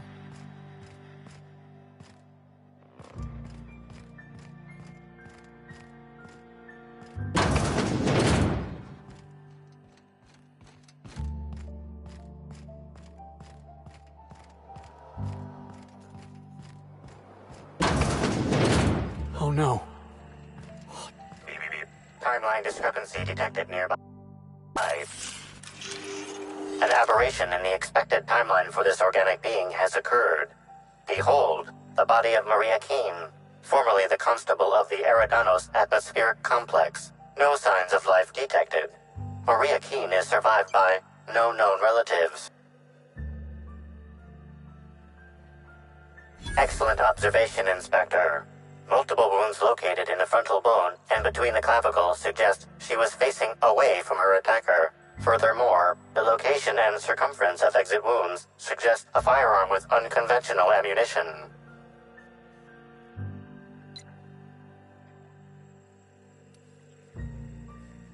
Yes, Inspector. These entry wounds match the profile previously detected on the Rizzo's Rangers mascot. Constable Maria Keene was likely killed by someone wielding the needler.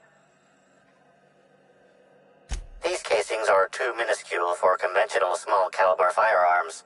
Each casing resembles a lancing needle used for medical and surgical purposes. High concentration of potassium chloride detected. Trace amounts of neurotoxin detected. These substances show the highest concentration near the entry and exit wounds. Cardiac arrest, rather than physical trauma, is the most likely cause of death.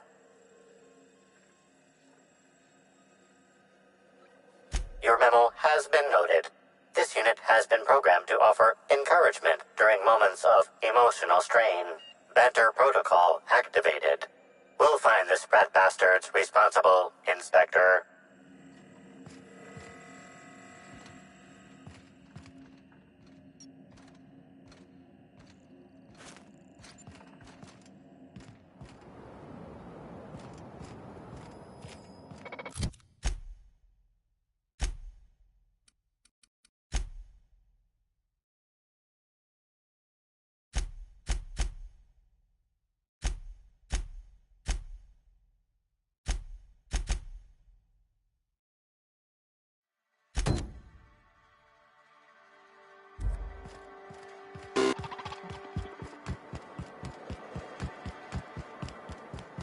Does Sublight Underground run this place? It's a lot cleaner than the Groundbreaker.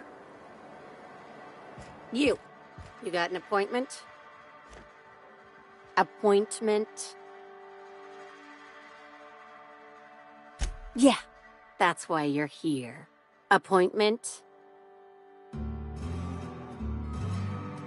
No appointment? No talking to Mr. Kincannon. They don't pay me to be friendly. They pay me to keep hooligans out of Mr. Kincannon's hair.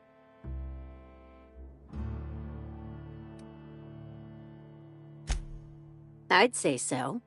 That said, it's possible Mr. Kincannon might enjoy talking to someone as personable as yourself. We'll see what he says.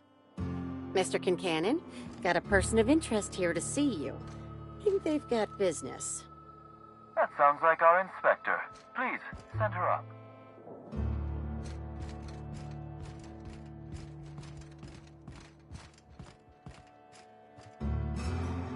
Why, if it isn't the inspector, I was hoping you'd swing by. Here for my alibi, I assume.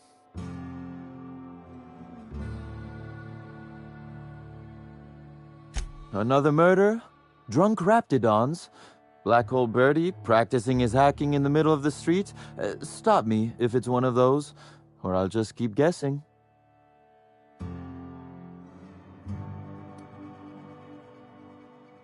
Sounds as though you've already sorted it out yourself. Slug uniforms do seem to go missing from the hotel laundry with impressive regularity.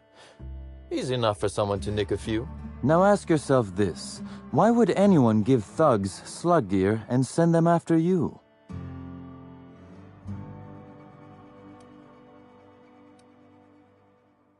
Right again, Inspector. But I can't fathom who would benefit from tarnishing my reputation like that. Can you?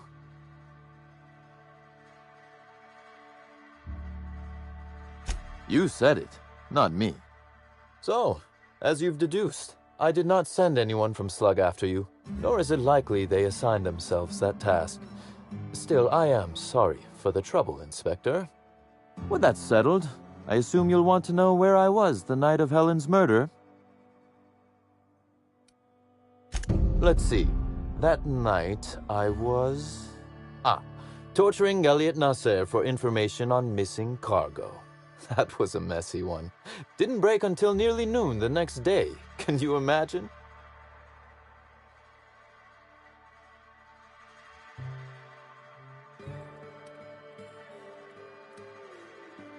I could invent a better alibi than tortured a man to death if you'd like. Perhaps something salacious, or one where I break contract bylaws. Lou would adore that. You'd be a fool to believe me, regardless of what I told you. People lie, and I am, incriminatingly, people.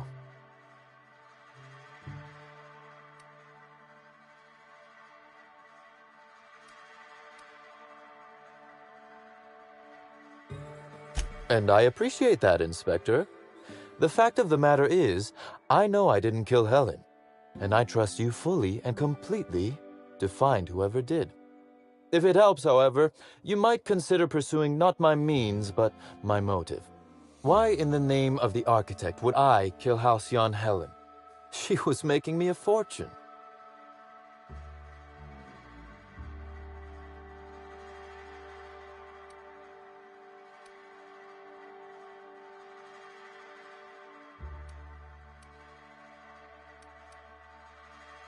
I'm considering a line of commemorative merchandise. Still, that's nothing compared to what Helen would have made us in the long run. I'd offer to assist you in your work, but I have a mystery of my own to solve, I'm afraid.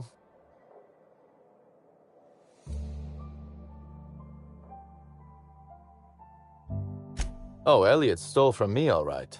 Alas, you're right in that his was a singular isolated incident, and as such, does not resolve a concerning broader trend. Items are disappearing from Slug's storage and processing warehouse. The thefts began a week before Helen's unfortunate death, and there have been more instances since. Before you ask, I know the difference between cargo going missing and cargo going missing. This is the latter.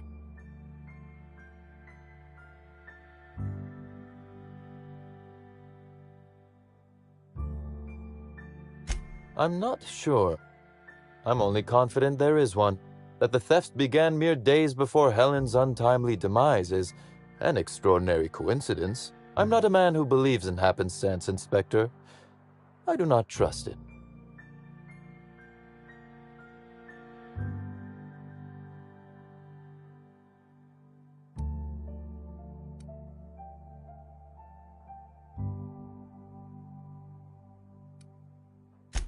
Has it?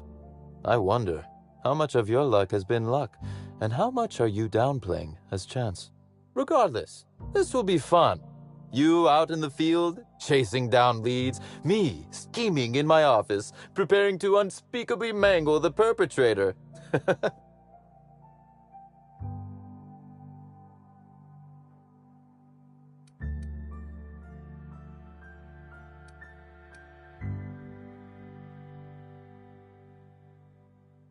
You do recall, Inspector, that I'm not to be trusted? But certainly, whatever you say. You'll want to speak with Ella Tinsley, the warehouse foreman. I've cleared her as a suspect myself, but should she refuse to cooperate, shoot her. No, I'm joking. If she won't cooperate, tell me and I will shoot her. And do feel free to search my office for clues while you're here. Don't hold back on my account. Was there something else you wanted to discuss? Constable Keene? Now that is a damn shame. Am I right to think this wasn't a workplace accident?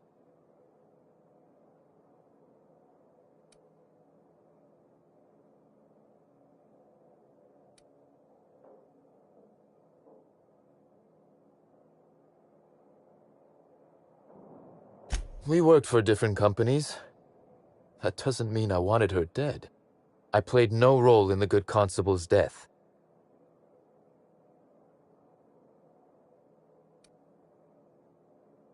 None. I'm flummoxed.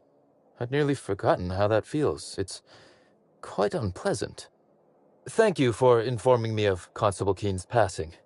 When you find her killer, please be certain to make them suffer. We may have been on opposite sides of the law on occasion, but we were not enemies. Perhaps it will shock you to hear her loss saddens me. Maria was a decent soul, and law knows those are in short supply around here. A little square, perhaps, in her dedication to the rules, but good nonetheless. I'm also saddened to have lost an occasional drinking buddy. She was quite good at cards, you know.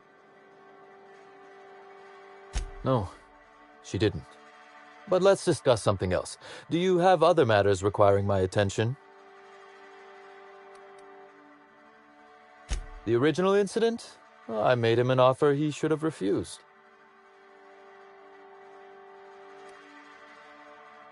Oh, no, not like that.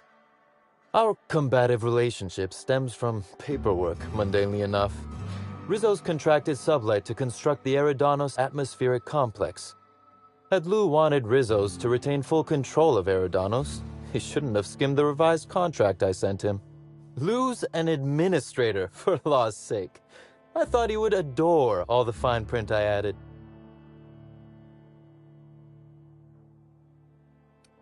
Think of it this way.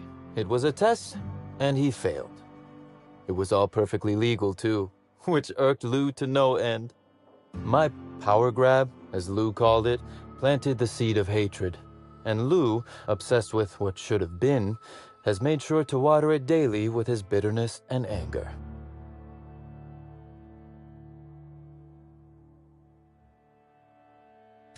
Alas, I can't. I am, first and foremost, the head of Slug, and it simply wouldn't be good for business. Slug's control of Eridanos is a crucial step in my long-term plans for Sublight. The board needs to see irrefutable proof we are a respectable, legitimate business.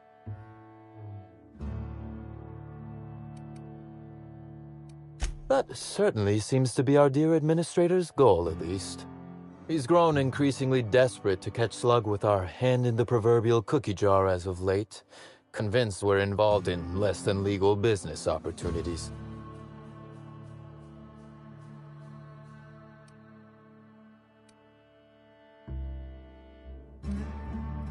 Perhaps. Lou's not an unclever man, Inspector. He's just not much of a reader.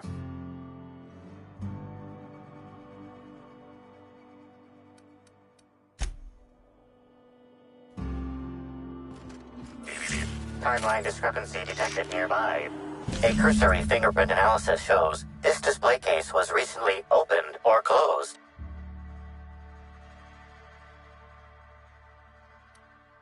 The fingerprints belong to Cedric Kincannon.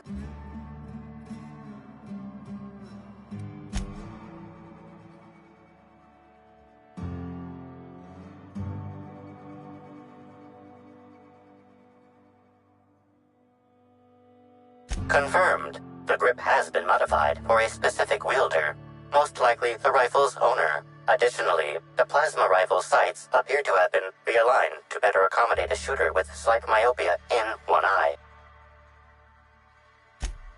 Oh, admiring my rifle. Had it custom fitted by a woman on Monarch.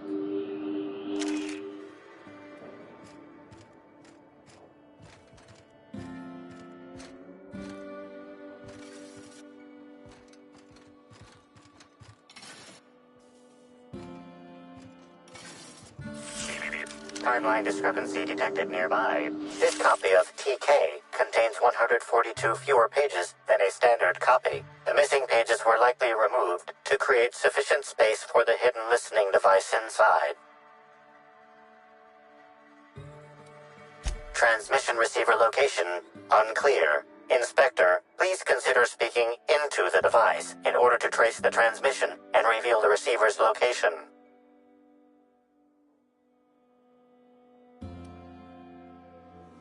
Poor woolly cow impression transmitted. Transmission analysis complete. While the precise location of the receiver could not be pinpointed, it has been narrowed down to a smaller, approximate range. Analysis inconclusive. However, there is a minor accumulation of dust particles present on the book's uppermost surface.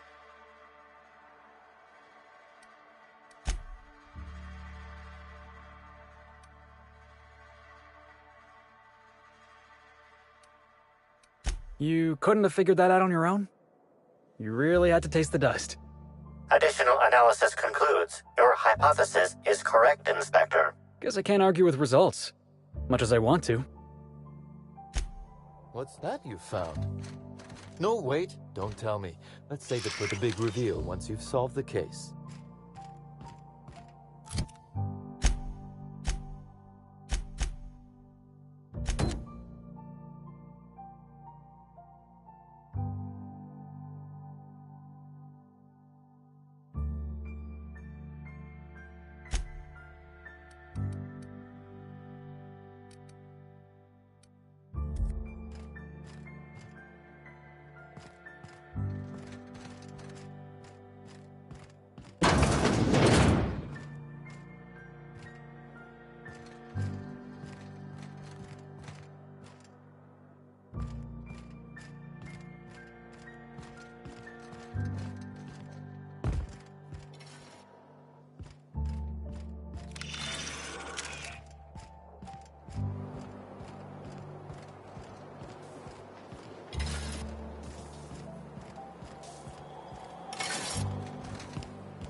Timeline discrepancy detected nearby.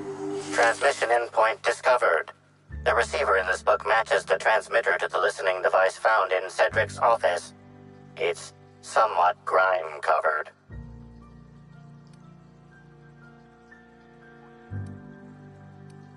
Please don't taste the dirt this time. Based on the accumulated mix of sludge and detritus, the receiver has been present since approximately a week before Helen's death. Due to the high level of foot traffic in this area, this unit is unable to determine who placed the device.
You one of the new workers?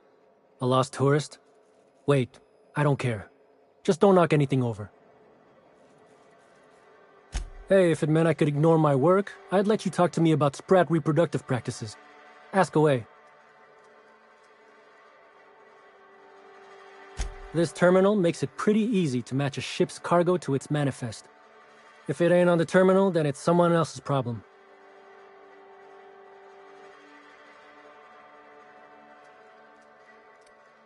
Nothing. I just hate working. Figured it wouldn't last. Anything else?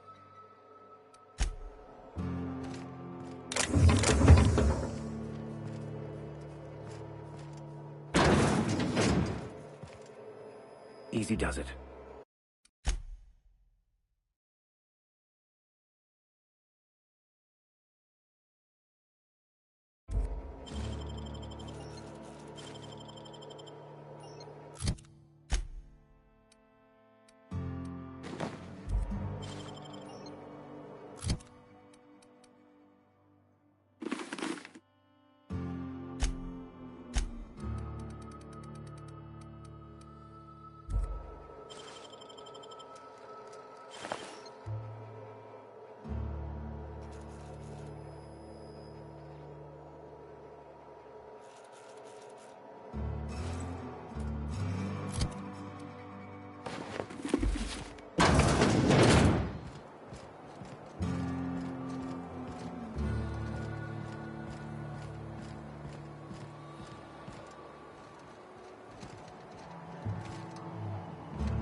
Hi there. Sorry, this area is off limits to port vision. Oh, wait half a second. You're the inspector. Sorry about that. I'll buzz you right in.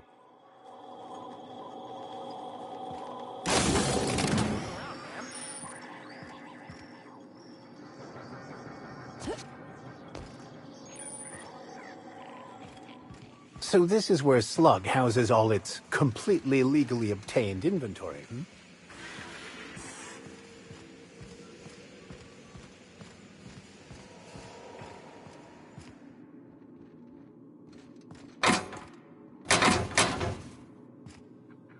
Hello again.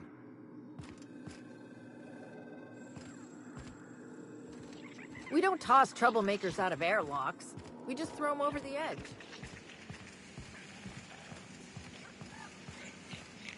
Is Fight Night still on, then? Timeline discrepancy detected nearby. Got 500 riding on Dr. Billy taking it all. You bet on a sprat named Dr. Billy?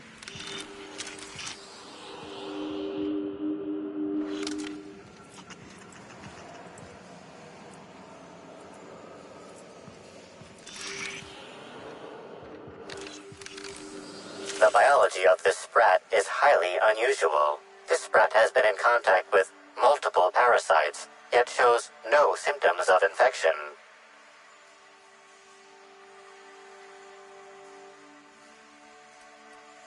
A cursory analysis of this organism's anatomy suggests it was bred deliberately for its unusually large size. Based on Slug records of board-issued punitive sanctions against sublight salvage and shipping, this sprat is most likely intended for cage fighting.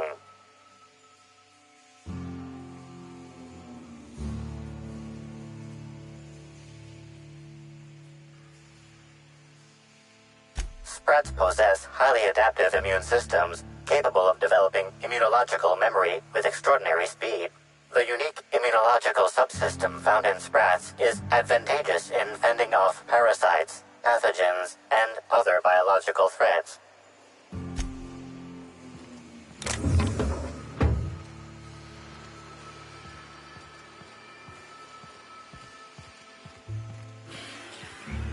You're being absurd. Sprats can't earn doctorates. Tell that to the good doctor. He does what he wants.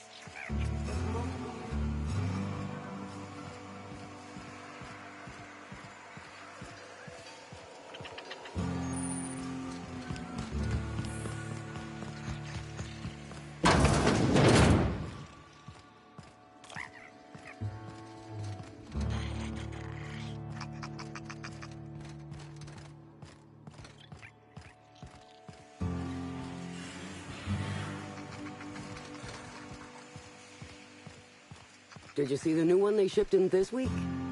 Now that is a sprat of unusual size.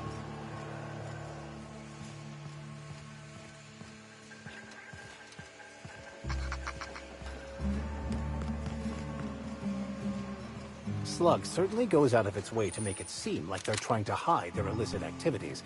Quite the denial of reality.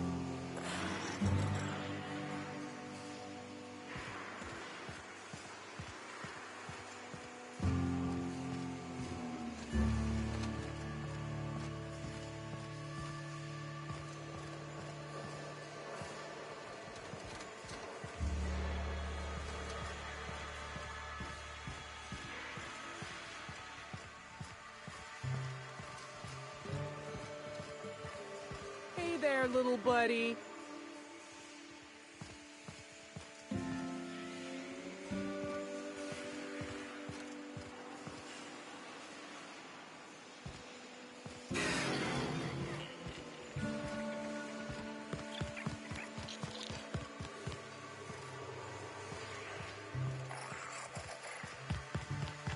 Mmm. agile.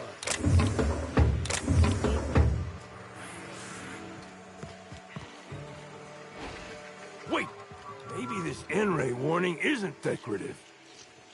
Look at me. I'm a special little package, all wrapped up with clouds and whispers.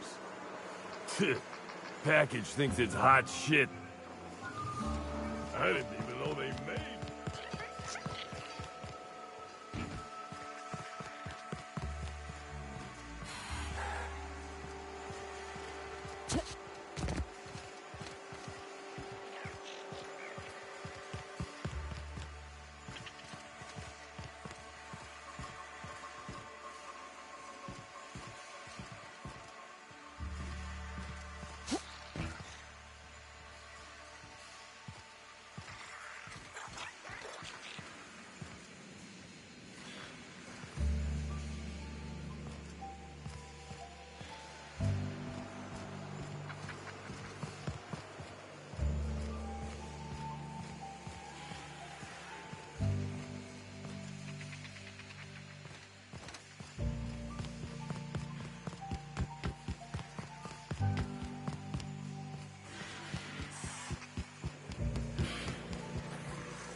You're the inspector, aren't you?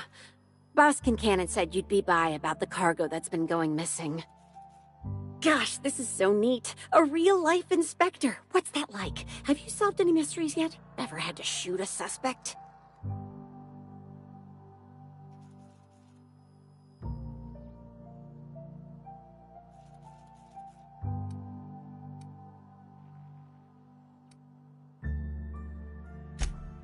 Well, yeah, but they weren't suspects. Right, so the missing cargo. How can I help your investigation? That's the weird part. There's no pattern, far as I can tell. The thefts don't make sense. I ask you, who would steal a handful of Spacer's Choice Sabers, so dull they can barely cut mud, but leave the spectrum black? Ugh. Who'd be desperate enough to want to steal a Spacer's Choice Saber, full stop?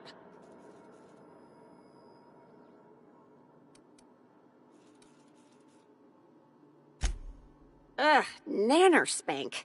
Don't spit in my mouth and tell me it's banana flavored. Then there's the most recent theft. 5 boxes of pens and a couple of sodas. I can't decide which one's sadder. I wish they hadn't stolen the blue pens. We can never keep enough of those in stock. Everyone here at Freight Storage and Processing, for a start. Thing is, the cargo is going missing before the shipments even get to the warehouse. Best I can figure, it's probably getting lost in the shipping yard. As for who has access there, Benton Chan, he's the shipping yard manager, he told me it's mainly just the loading automechs that handle cargo.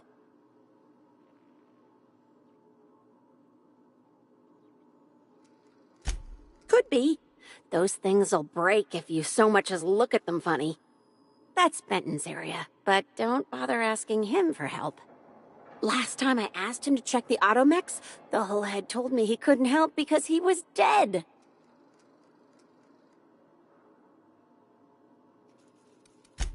Brain dead, maybe. But no. My point is that if you think the automechs are a lead, you'll have to check on them yourself. Hopefully, you're mechanically inclined.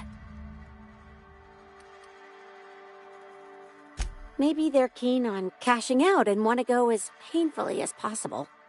I don't know. Boss Kincannon's office is where he holds most of his meetings with important folks like Miss Helen. Just about all negotiations happen in his office too. Vendor pricing, major purchase orders, rentals for construction projects, you name it.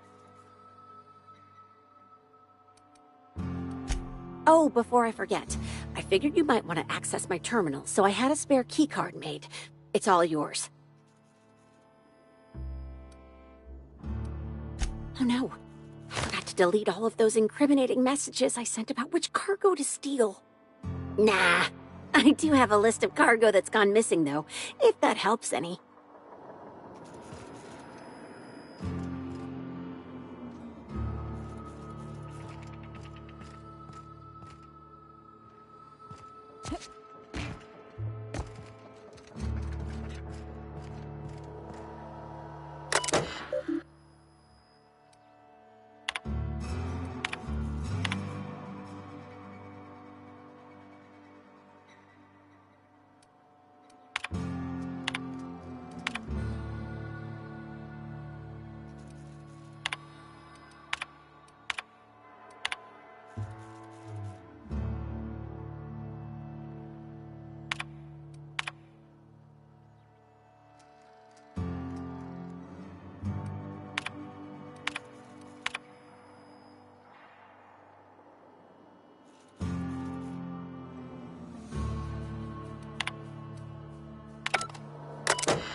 Understood. I'll keep my head down.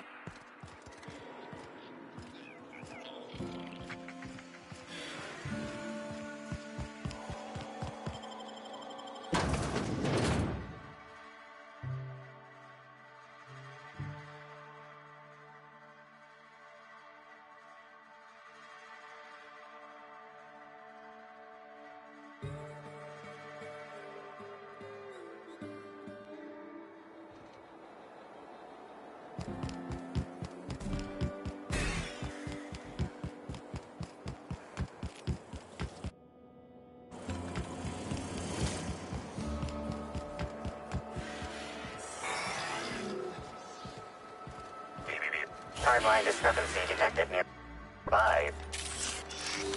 Inspector, this loading automechanical's programming does not match factory default settings. The standard defensive protocol has been modified to include an additional trigger.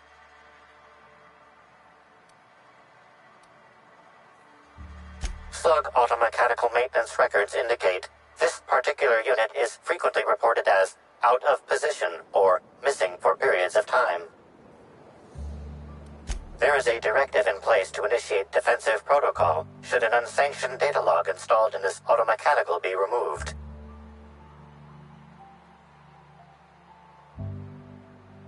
For Type K-19 cargo transport automechanicals, defensive protocol is triggered by attempted interference with cargo, or its transportation, or attempted destruction of the unit. Once triggered, defensive protocol targets the perpetrator and applies lethal force until the target has been deceased for a minimum of 3 minutes.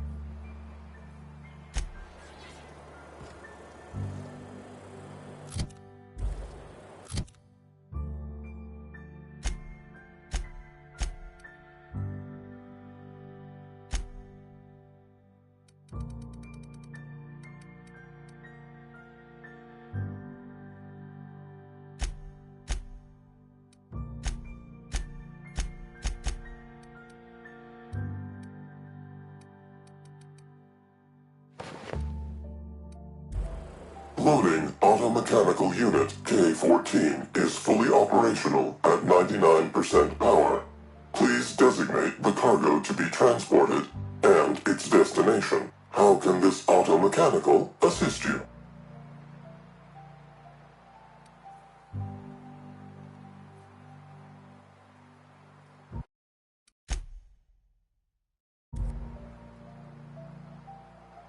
Access panel is open. Please be sure to close the access panel when you are done.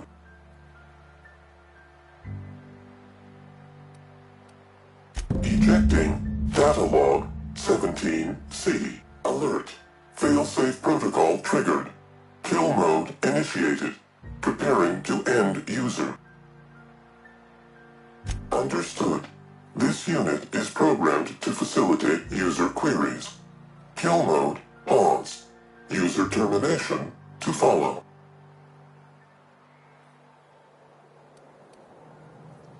The ejected data log contains instructions to move cargo shipment 6-8-7-5 outside the boundaries of the shipping yard. It also contains instructions to move randomized cargo shipments outside the boundaries of the shipping yard at intervals of 1 to 4 days. Apologies. This unit does not have access to cargo inventory lists.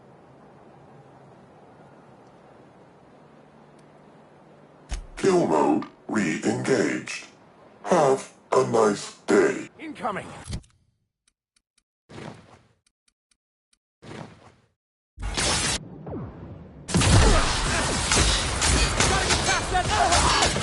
These are help! Take cover!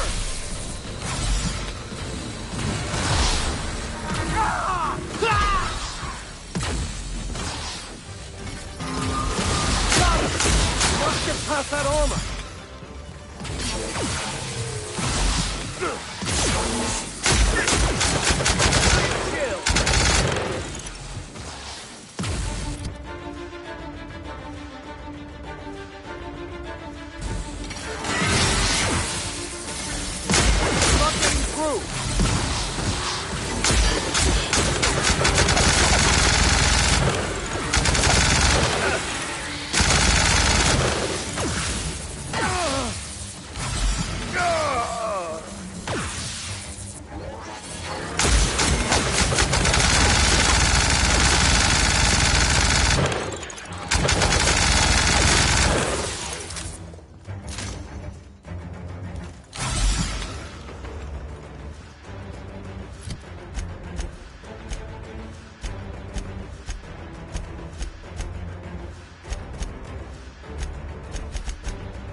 Inspector, to what do I owe the pleasure?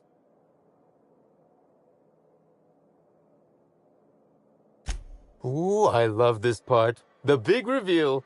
So tell me, what happened? What makes you say that?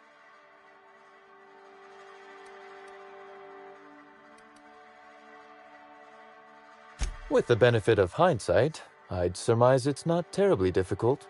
Hacking the Automex. So that was our skimmer's game. But why? Everything that was stolen has seemed random. I certainly see no pattern.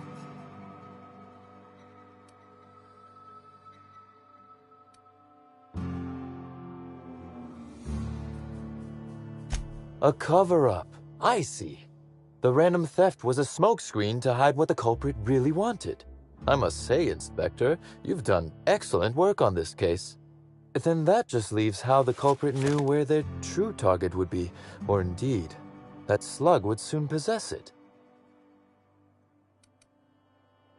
Okay, that's very impressive. Don't ever touch me again.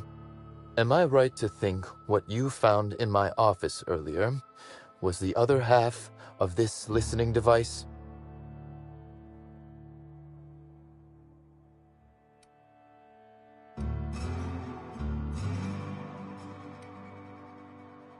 She, Inspector. She could hear everything.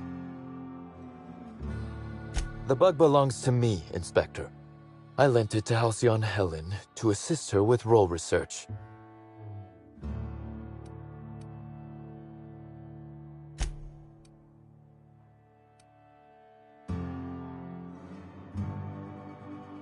Unbelievable. I helped her. Gave her whatever she needed. I thought we were doing each other a good turn.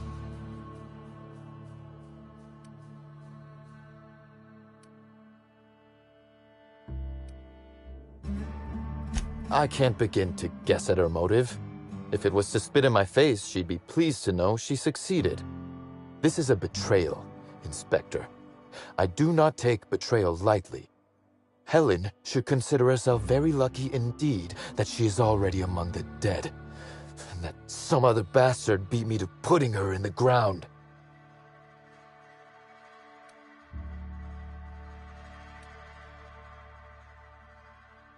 Yes, I suppose we have.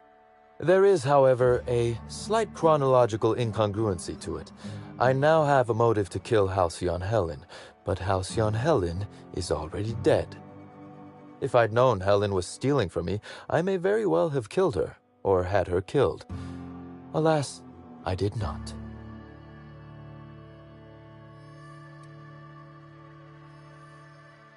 Oh, that is good, Inspector. Now you are thinking in the manner you must if you intend to get to the bottom of this mess. I wish you luck with your investigation, though I doubt you'll need it. You'll find Helen's murderer. I'm confident of that. Now, if you'll excuse me, I must find a way to excise my anger that minimally damages my business empire. I expect it will involve shooting quite a lot of guns.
Captain.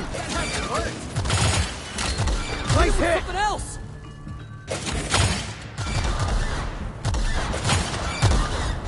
Don't mess with the best.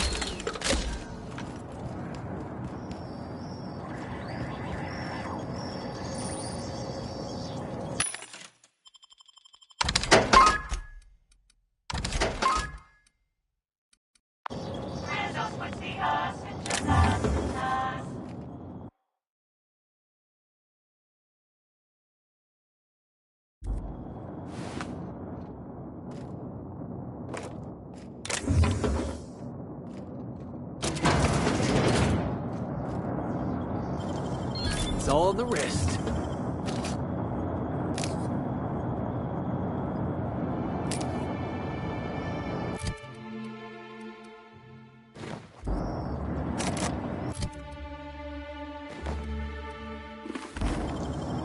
Great work.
Unrivaled.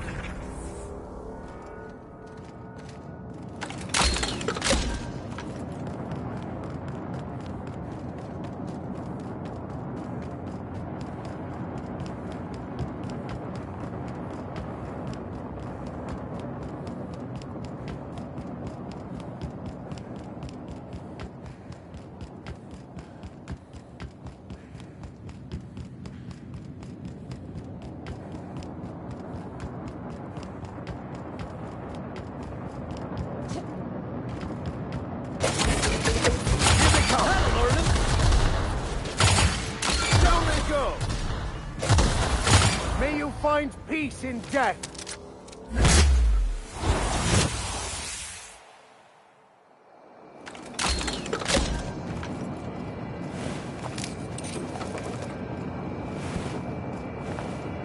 This is Silvio Tran, setting a new record for the Grand Colonial Bellhop's Laundry Cart League. If you're listening to this, you're listening to history. And Daltrey, as we agreed, when I win, you're scraping terrorist shit off the windows for the rest of your contract. And you can stow the fear of heights routine, because there's no way you're weaseling out of that, pal. Here goes. That's... Move the box! No, not... No!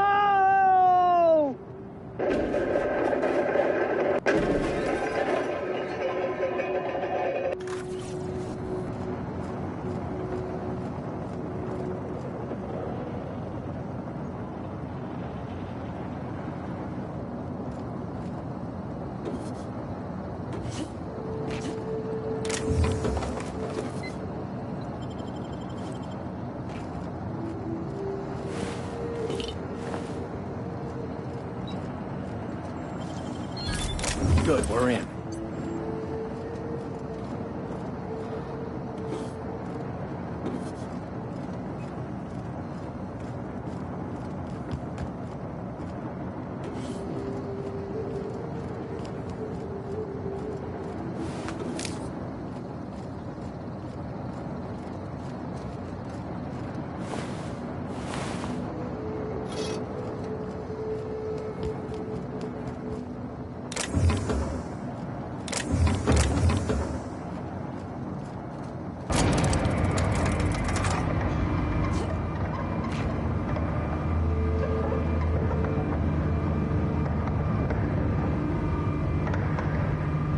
Coming back.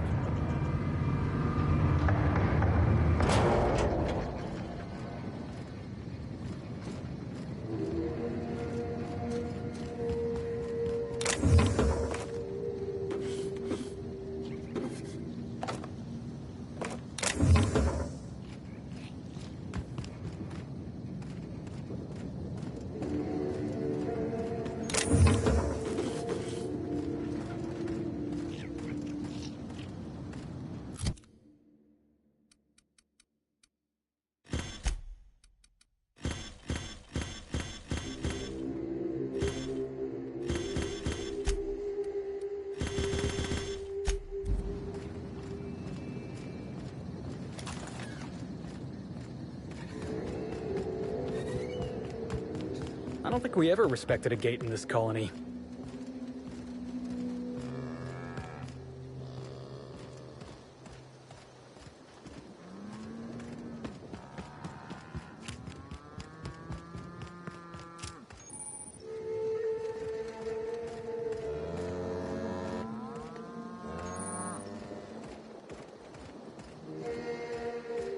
Excuse me, Gunther. I need to ask you something.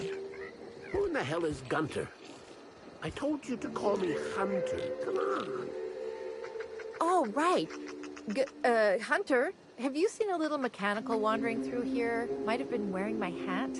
I can't say I have. I can sell you a new hat if you want. Or some fine, legally obtained hunting supplies. You could go get that mechanical thief yourself. She's not a thief. She's lost. I just want her back. Oh, hey there, stranger. Don't mean to interrupt your business, but have you seen a stray mechanical wandering about?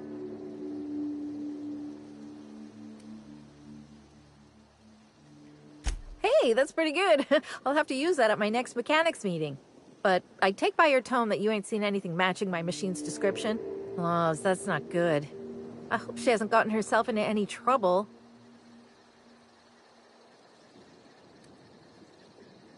Seems I'm running my mouth too much. My mechanical Betty up and wandered away a couple days back.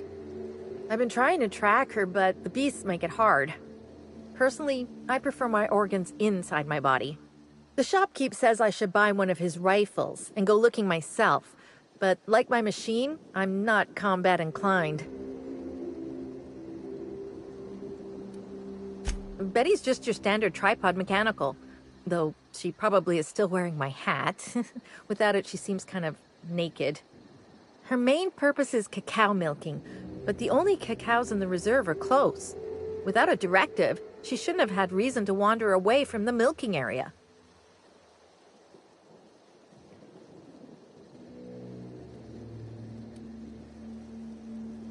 Oh, so that's how they make zero-G brew. Gonna need to find Betty in the first place before anything can or can't happen with what she's milked.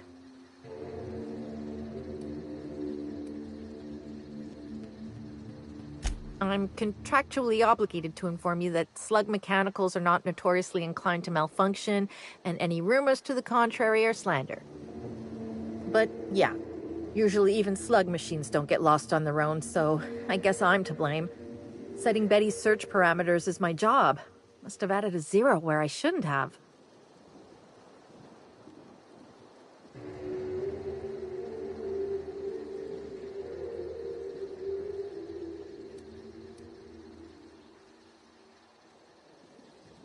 Hey, I ain't in the habit of intentionally losing company property. That'd be one hell of a violation. Besides, I'm rather fond of Betty. This is all just an unfortunate cycle of events. If you can help rectify it and get me my Betty back, I'll give you everything I got. Hey, thanks so much. It would have been mighty lonely without her. Being unemployed, I mean. Be lonely being unemployed. If you find Betty, try sneaking up and hacking her. If you can't do that, finding a way to stop her current routines should send her back home.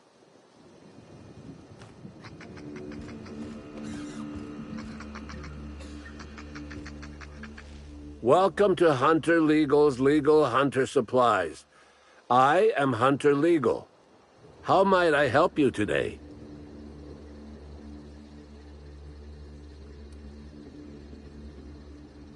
Unusual. This whole land complex is a failed wildlife exhibition turned hunting reserve. You can't go 10 feet without stepping in unusual. But I reckon you're asking about people unusual. I'd go have a chat with the prophet of profitability. Maybe she can intuit you in the right direction or something. But she is mighty far in the depths of the reserve. Perhaps you should purchase one of my fine armaments for the journey.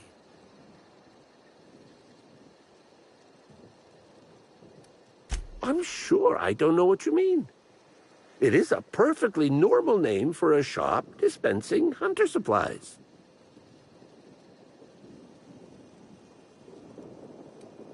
Don't get smart with me. I'm just a shopkeep. Where better to sell hunter supplies than in the depths of the wilds, surrounded by creatures that are just waiting to devour you? I've got an excuse, but the Prophet and her retreat don't. And they're even farther out.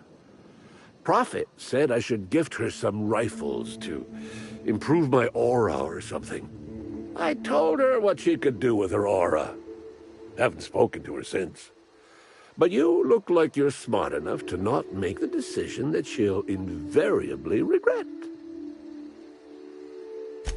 Hunter supplies. Get your hunter supplies.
Mr. Kincannon really knows how to run a hotel.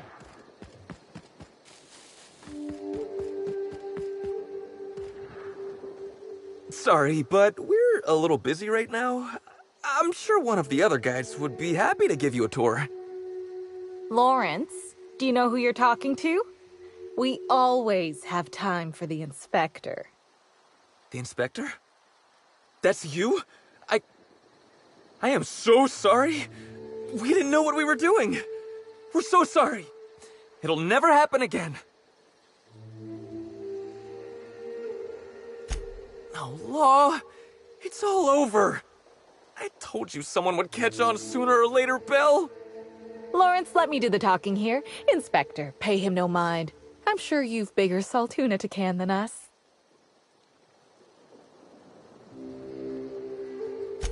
Don't pay him any mind, Inspector.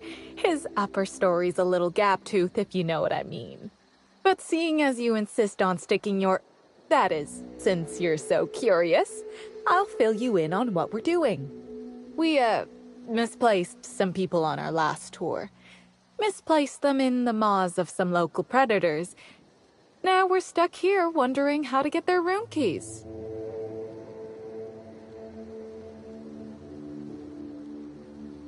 Might have been Raptidons. I find it hard to tell them apart, especially when my glasses get fogged up. So when you say lost, you mean left behind, so you could make a clean getaway. You make it sound like we did this on purpose. If we had, we'd have been smart enough to get their room keys back first.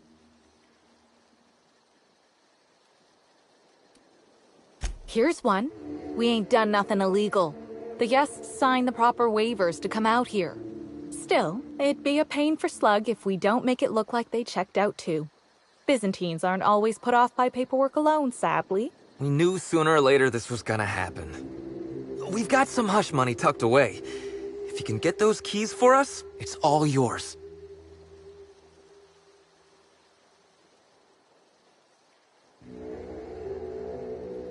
You kidding? You're welcome to. Our bosses would want this situation resolved, just like us. We're the real victims here. The dead can't suffer anymore, but we can, and we will if we have to pay for all these lost keys.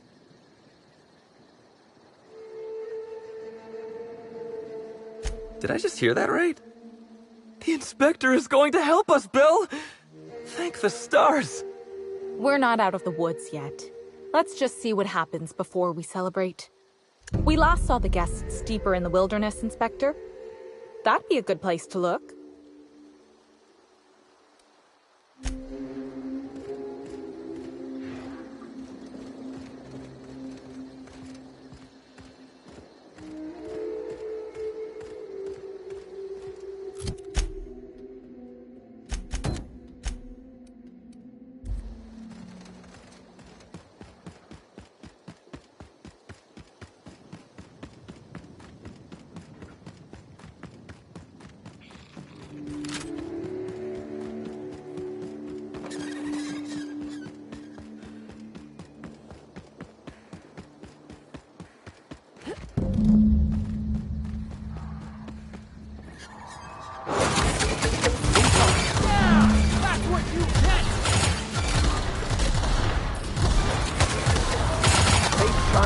Today.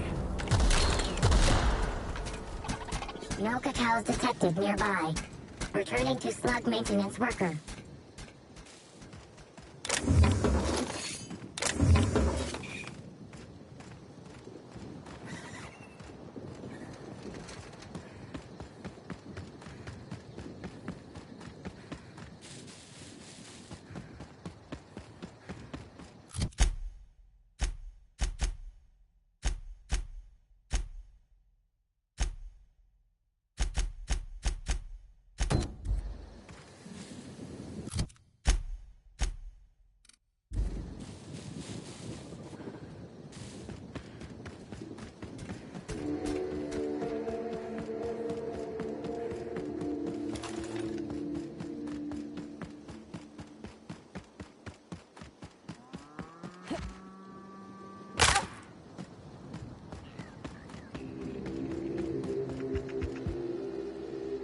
Hey, I almost can't believe it. Betty found her way back. Here I was thinking I'd never see her again.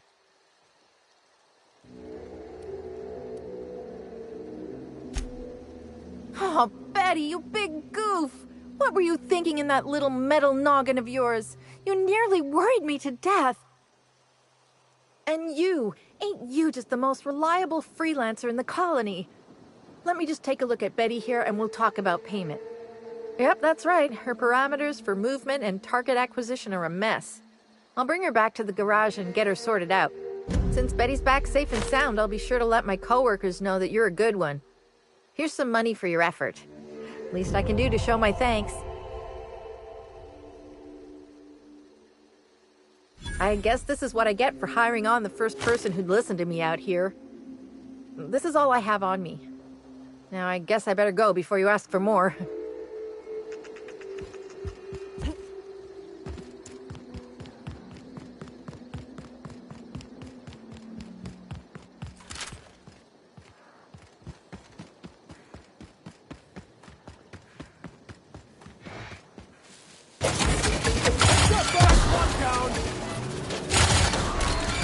with us!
Our victory is their defeat.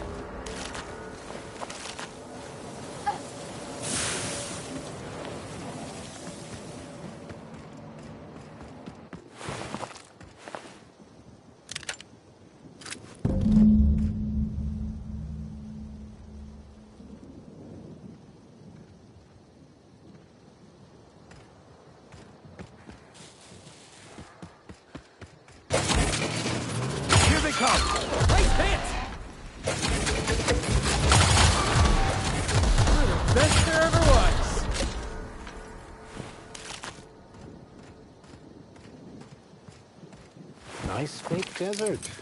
I wonder if they filmed Free Range Fixer here. Not that I've seen it.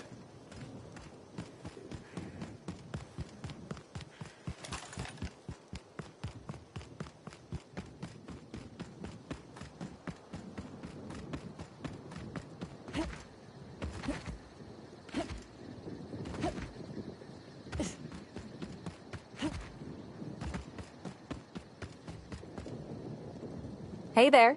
You find us those keys?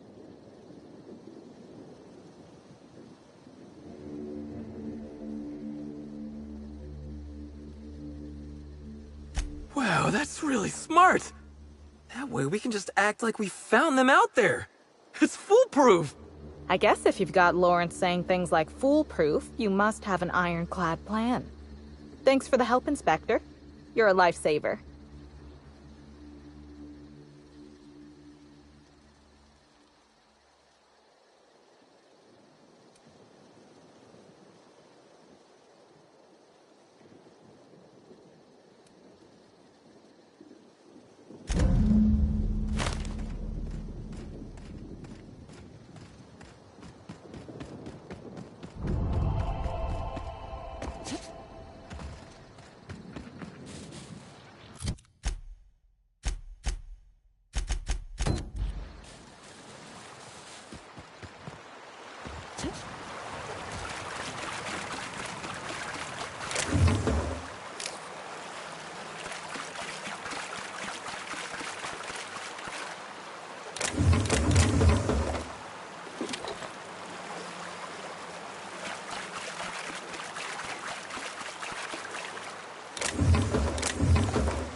Commander, you ever wonder why they put lights on our armor? No, Trooper. What about these tubes poking out everywhere?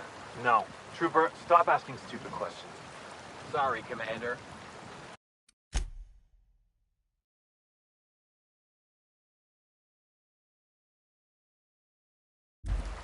Happy customers are repeat customers. I don't know what I'm doing out here. I'd rather be over at the cantina.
So these hullheads sit around in circles and try to invite profit into their life? I hope they get eaten by rats.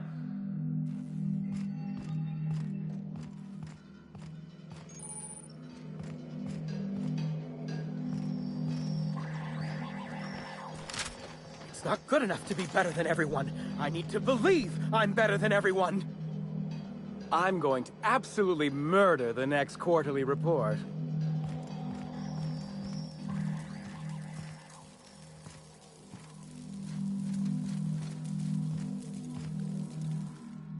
Hello, welcome to the Prophet of Profitability's Private Prosperity Retreat.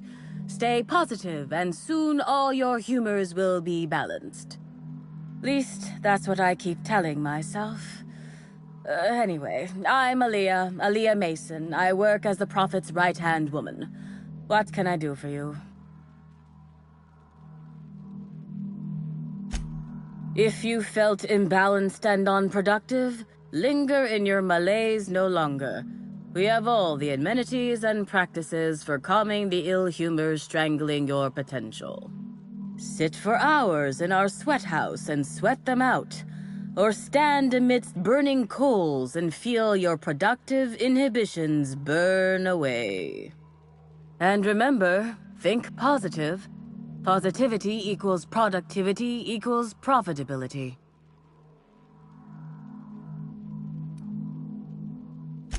Of course, I've been studying under her for years. I know each of her techniques more or less by heart, and even have some variations of my own, such as the quintuple daily stomach purges. She's promised me that I'd be allowed to open my own branch of the retreat someday soon. Of course, I've been waiting on someday soon for coming up on 4 years now. I'm sure it's gonna happen anytime now.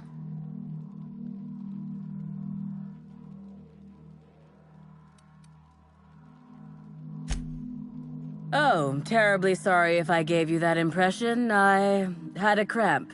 It's better now. I mean, it might be nice if I had a little inclination of whether the Prophet appreciated all the cooking and cleaning and hours of meditation I do on a daily basis. But whatever she thinks isn't for me to question. I'll do my best to be more chipper. Oh my. Yes, this is important enough for me to delay my bi-hourly self-flagellation. Ask away. Yes, the circumstances there are quite unfortunate. For a time, the Prophet was completely despondent. Even the hot coal walks weren't buoying her spirits as they usually do. However, we recently had a high-profile visitor whose presence seemed to alleviate whatever the Prophet's fears were. Oh, you must have misheard me. I said high profile, not had profile. Mr. Woolrich comes by much too often to be worth mentioning. Well, by and large, no. But something rather odd did happen regarding the Prophet recently. A few hours after our high-profile visitor arrived a couple of days ago, the Prophet asked me to take over sessions for the remainder of the day. At first, I was excited. Thought it was my chance to show her what I could do in charge. But then I saw that she was deeply worried about something. No one saw her until the next day.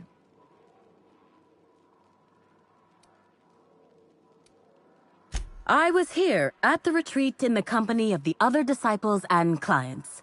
I rarely have more than a few minutes of alone time. Which is fine, of course. I do what I do in the service of the Prophet, who will, I'm sure, reward me for my sacrifice. Eventually. Certainly. Actually, before you go, I want to report something suspicious. I noticed the Prophet dragging something, a bundle, away from the retreat after that high-profile guest arrived. Normally, I'm the one who does her laundry, so it was strange. Especially because whatever she was dragging seemed oddly human-shaped.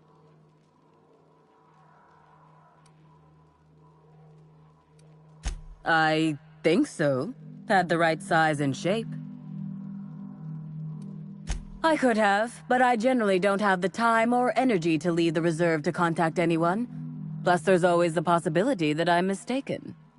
The Prophet hasn't been herself lately, but if I misinterpreted the situation and reported her improperly, I'd ruin my chances for opening my own wing of the retreat.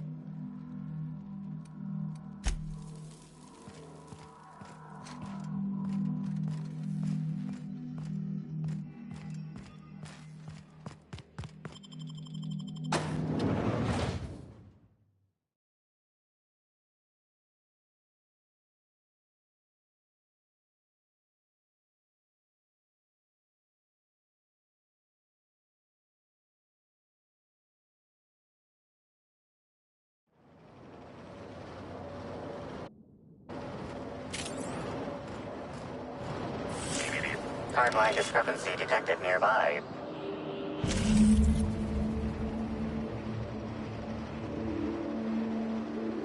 Identifying human footprints leading out into the wilderness. It is unusual for productivity disciples to wander more than a few feet from the camp.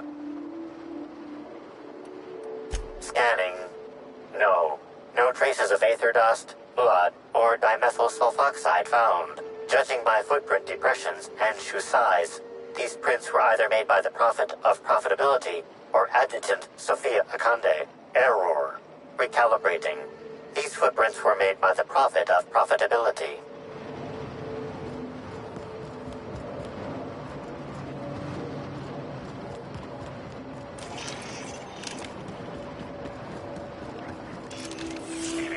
Timeline discrepancy detected nearby.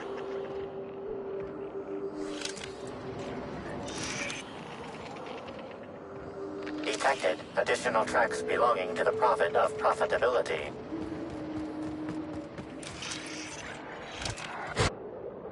We've got trouble! That's one down!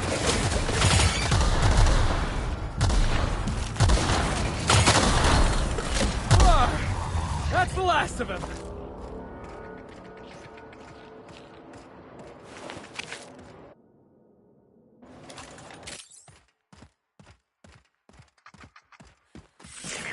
Timeline discrepancy detected nearby. Judging by the shape of this indentation in the dirt, a person of medium height and build laid here for a number of hours. Scanning for other details. Only additional signs of disturbance are a few marks in the dirt.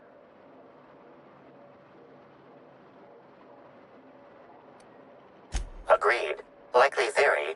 Individual injured was unconscious, not dead, and walked away after awakening.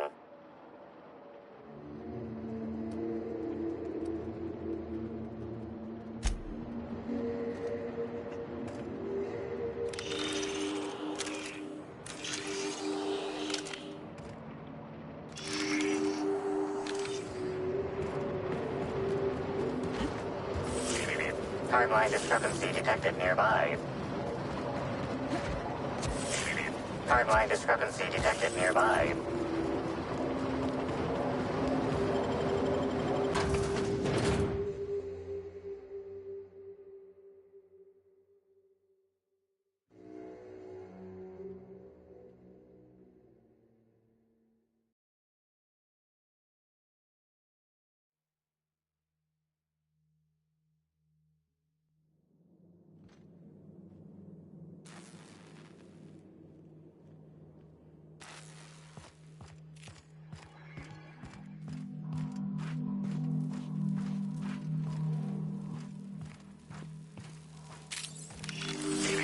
Timeline discrepancy detected nearby.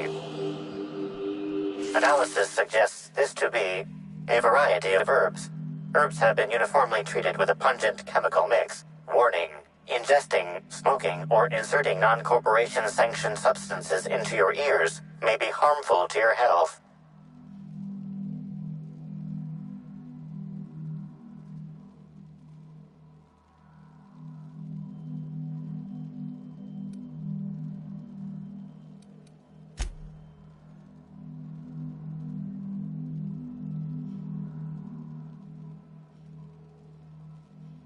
Hypothesizing potential side effects from herb consumption. Most likely outcome, decapitation. Slight possibility of calculation error.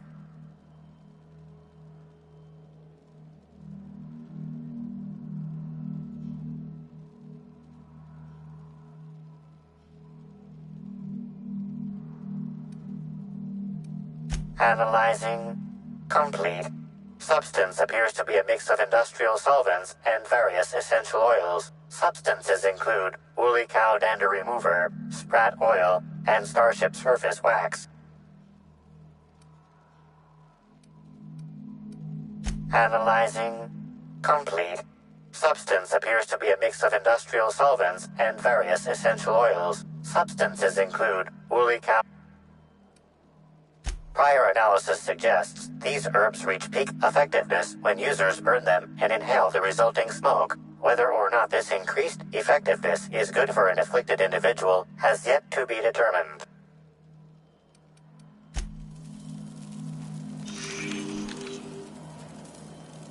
Fruitful and productive welcome, sister.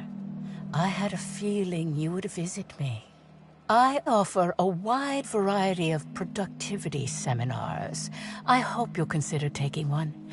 But I should remember my manners. To what do I owe the pleasure of the Special Inspector's arrival? My disciples come to and from the Grand Colonial, bringing supplies and information. Knowing what happens at the hotel affects my livelihood, after all. With that said, I'd love to involve you in one of my productivity seminars. We should clear you of all those nasty, nasty humors hampering your potential.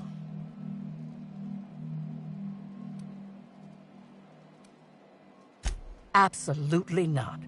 Any statements by Miss Helen about us were blown out of proportion and altered by the media. In fact, she quite recently... excuse me. I seem to be remembering something that never happened. Whatever the case, I'm sure her speech about us was all a misunderstanding.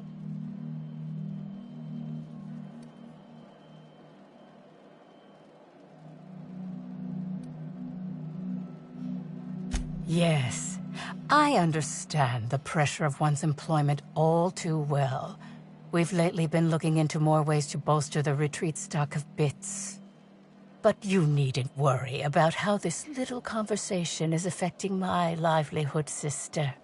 Please, take your time. I'm delighted to extend my desire to aid you, sister. How might I assist?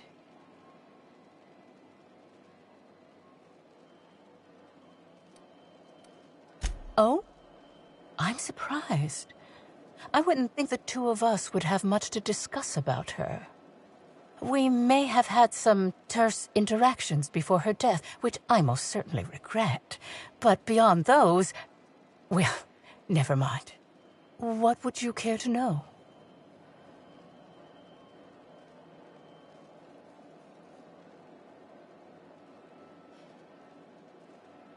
I wouldn't necessarily say that. The media tends to exaggerate.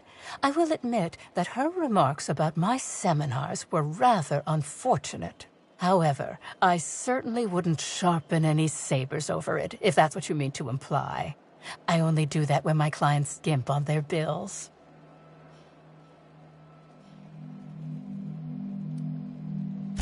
I did not. She had no interest in my seminars, and I had no interest in attempting to convert a stubborn actress. Why would I have had any cause to engage with her further? Why, I've been at the Wilderness Exploitation Reserve for quite some time now, as my disciples can attest. In fact, I haven't visited the Colonial since I arrived several weeks ago. Bad energies, you understand. I hope you now realize that I had nothing to do with Helen's demise.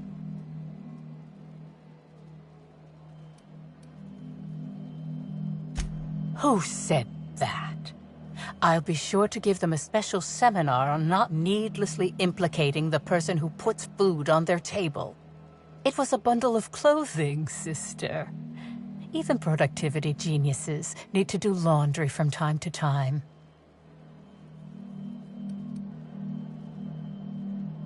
Perhaps it wasn't clothes, after all. I had a visitor, yes, but as it turned out, some of my productivity techniques were too much for them. I had to drag them out by hand. But their peers came and collected them shortly thereafter. I'm sure whichever attendee it was is perfectly safe now.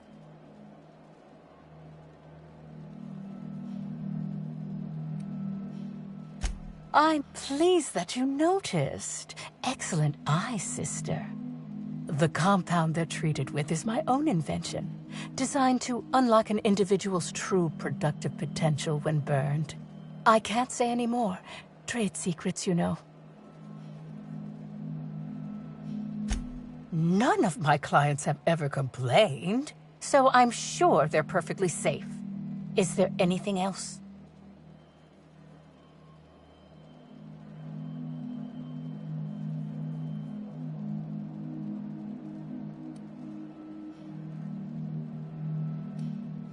Oh, really? What did you find there? What did I dump?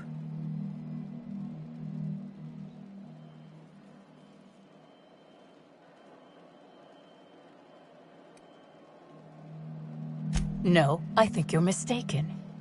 There was nothing there, I suspect, and without evidence, I don't expect to be accosted further.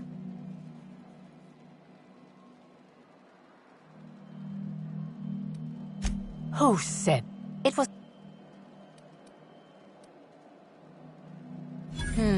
Yes. I suppose the more quickly we get off this subject, the better. I had a visitor, yes, but as it turned out, some of my productivity techniques were too much for them. I had to drag them out by hand. But their peers came and collected them shortly thereafter. I'm sure whichever attendee it was is perfectly safe now.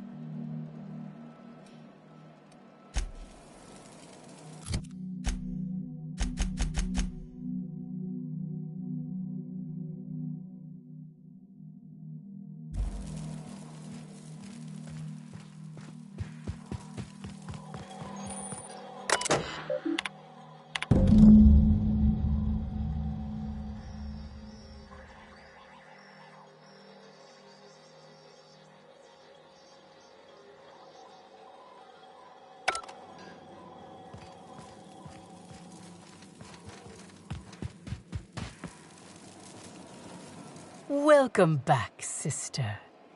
I'm delighted. Yes, that's correct. She made it clear that my seminars were of no interest to her.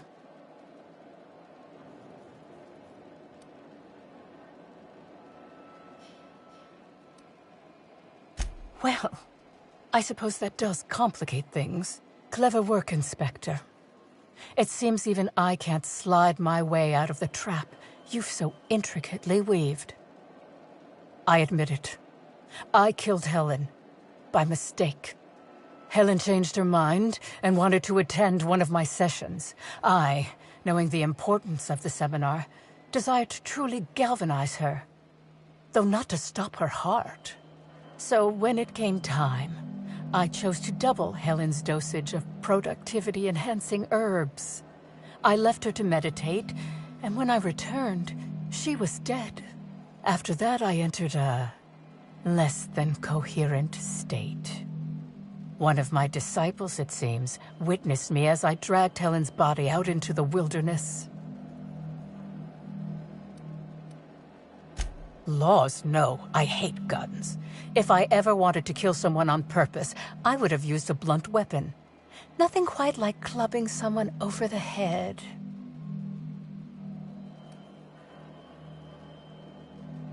Do you jest? The guests at the Colonial eat no shortage of strange things, but I think corpses are perhaps too strange. The creatures of the wilderness are much less picky. Besides, the hotel is ridiculously far. I couldn't have made it all that way without someone realizing I was dragging a corpse.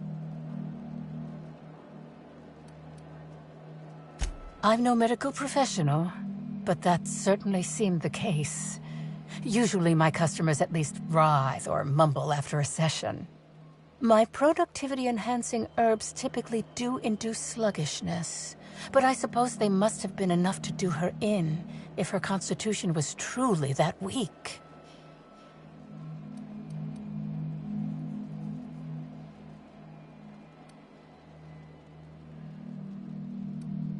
What? Is this some kind of joke? You're an inspector. It's your job to arrest me, isn't it?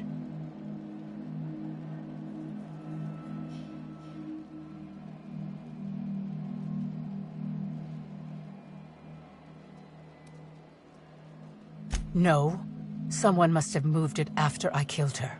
One of my business rivals, waiting for me to fall into a false sense of security so they can strike. I don't believe you. I think this is all a trick. You're trying to catch me in a lie. Get me to reveal my productivity secrets.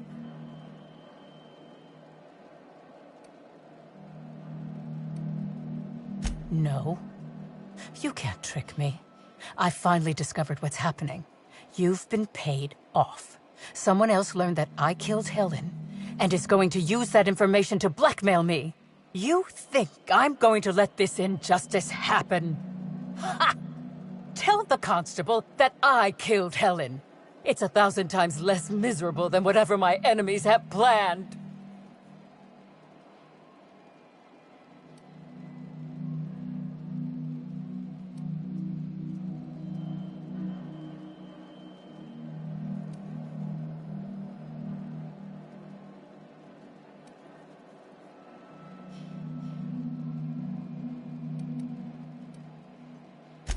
Yes. One step ahead as always, shadowy corporate figures. You'll never get my secrets. Never.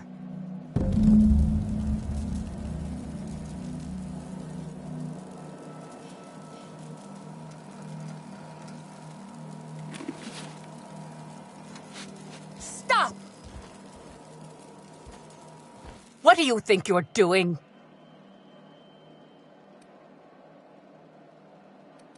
Don't let it happen again.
The brochure never mentioned anything.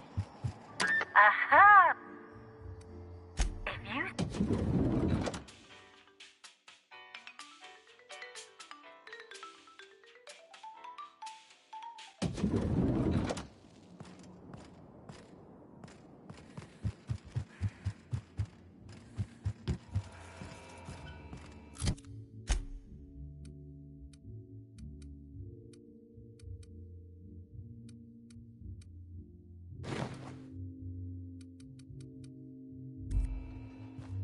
I could not have waited another instant for your presence. The Canes and the Canids, Act 2, Scene 6. I played a love-struck janitor. Ask me anything at all. I might even give you a straight answer. Oh? Have you? Tampering? No, no, no. I just happened to be passing through the kitchen and saw a dish that looked good. If being hungry is a crime, you better indict 3/4 of Halcyon. What? That damned bellhop promised discretion. Well, if you must know, it's, an appetite suppressant. How do you think I keep my form so lithe? Terror ray glands keep me from feeling hunger pangs.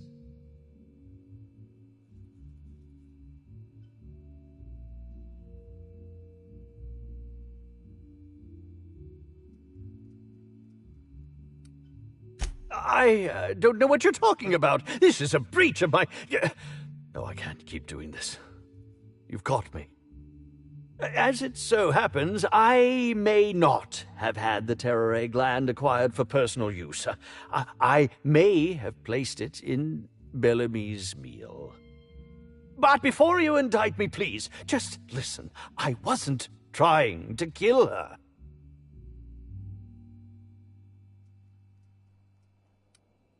I will. Terror ray glands aren't supposed to be lethally poisonous. They're supposed to cause extreme lethargy, as if you'd inhaled several quarts of Spectrum vodka. She would have had to eat 6 or 7 of the glands to die, and even then it would be an extended, arduous process.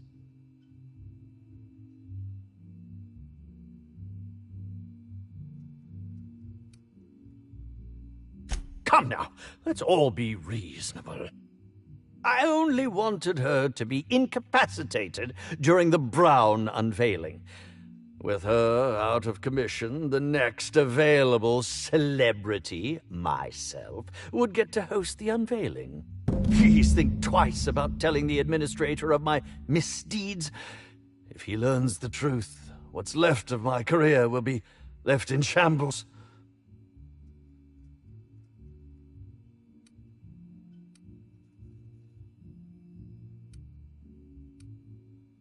Tell him it was a poisonous mushroom, or a bite from some poisonous insect. An accident. I promise I shall make up for my actions.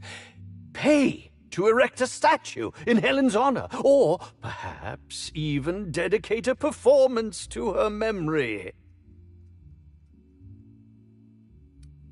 What will happen when all of the great actors are gone, Inspector? Who will replace us? No one. That's who. There will be nothing on the aether waves but serials starring mechanicals. I hope it's worth it.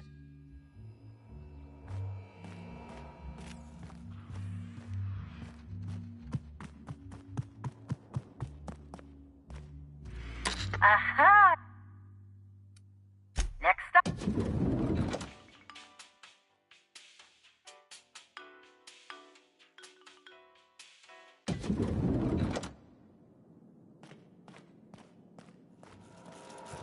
Inspector, I've just received word that Constable Keene is dead. Please tell me it isn't true. Halcyon Helen, Leora Blossom, Maria Keene. There's a murderer on the loose, Inspector. You must stop them. I don't have Maria to count on anymore, so I'm counting on you.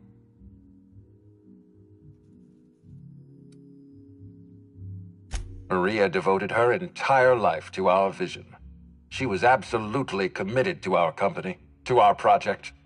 I promised myself I'd reward her after we launched Spectrum Brown. I'd make sure she was comfortable for the rest of her life.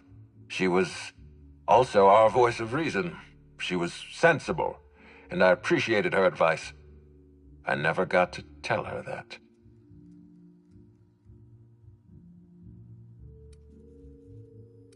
The Needler was among Helen's belongings. Whoever stole it must have been able to slip in and out of the hotel.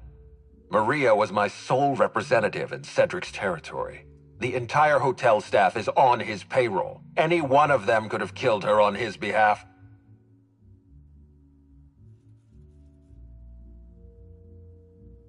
Make them suffer, Inspector. I'm pleased to hear that. Bertie Holcomb is a valuable asset to the Rizzo's Rangers property. When Helen was murdered, Bertie was nowhere to be found. The timing of his disappearance is unfortunate.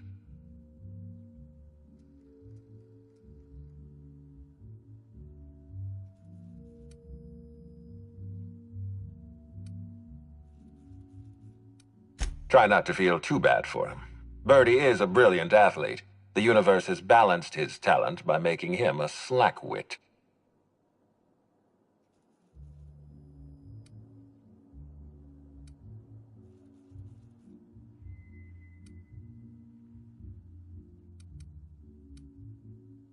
I don't understand what it was that Helen saw in Birdie. Whatever it was, she seemed to trust him implicitly. He was always on his best behavior around her. Or he tried. I'm not a heartless man, Inspector. I know that losing Helen must have shaken Birdie to his core. Be plain with me, Inspector. Do you believe Black Hole Birdie killed Helen?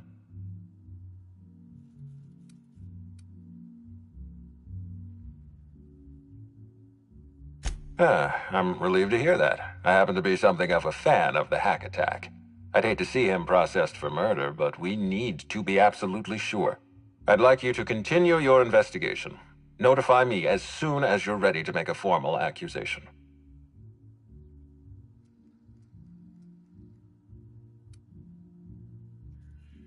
I appreciate that. I'd rather keep Birdie within the public eye than let him languish in a bar at the docks. I'll make my report of your investigation into Birdie. Do you have anything else for me? Excellent. I trust you have a name for our poisoner. Oh, I am disappointed. I'd always believed Mr. Woolrich a man of high character. It pains me to order the arrest and detention of someone I admired. I'd like you to continue investigating Helen's murder. You've found the poisoner, but her killer remains at large. Ms. Leyva earned that title, but not for the reasons you'd expect. The profit business has been profitable for the hotel. Not so much for Ms. Leyva's followers. So tell me, what did you find?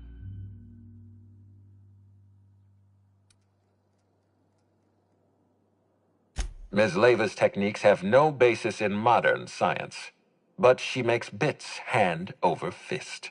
If that makes her a fraud, then she's only as fraudulent as our corporate leaders. Does the Prophet strike you as a reasonable candidate for Helen's murderer?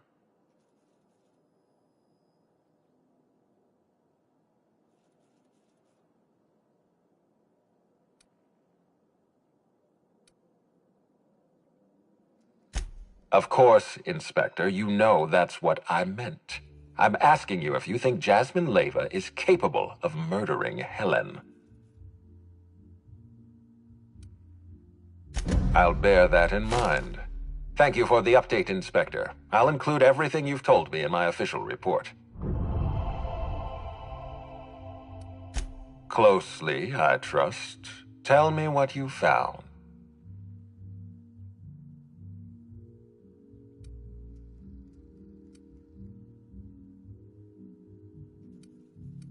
Smart. Nothing Cedric says in his defense can be taken in good faith.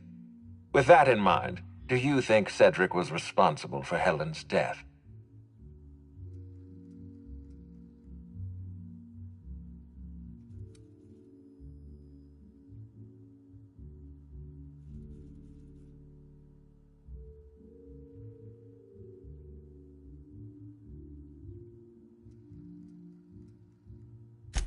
No motive.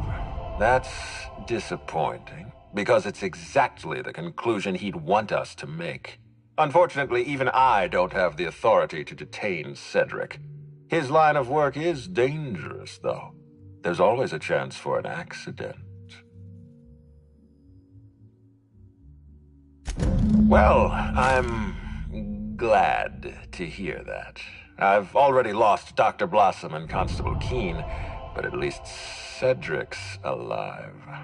The universe is a just place.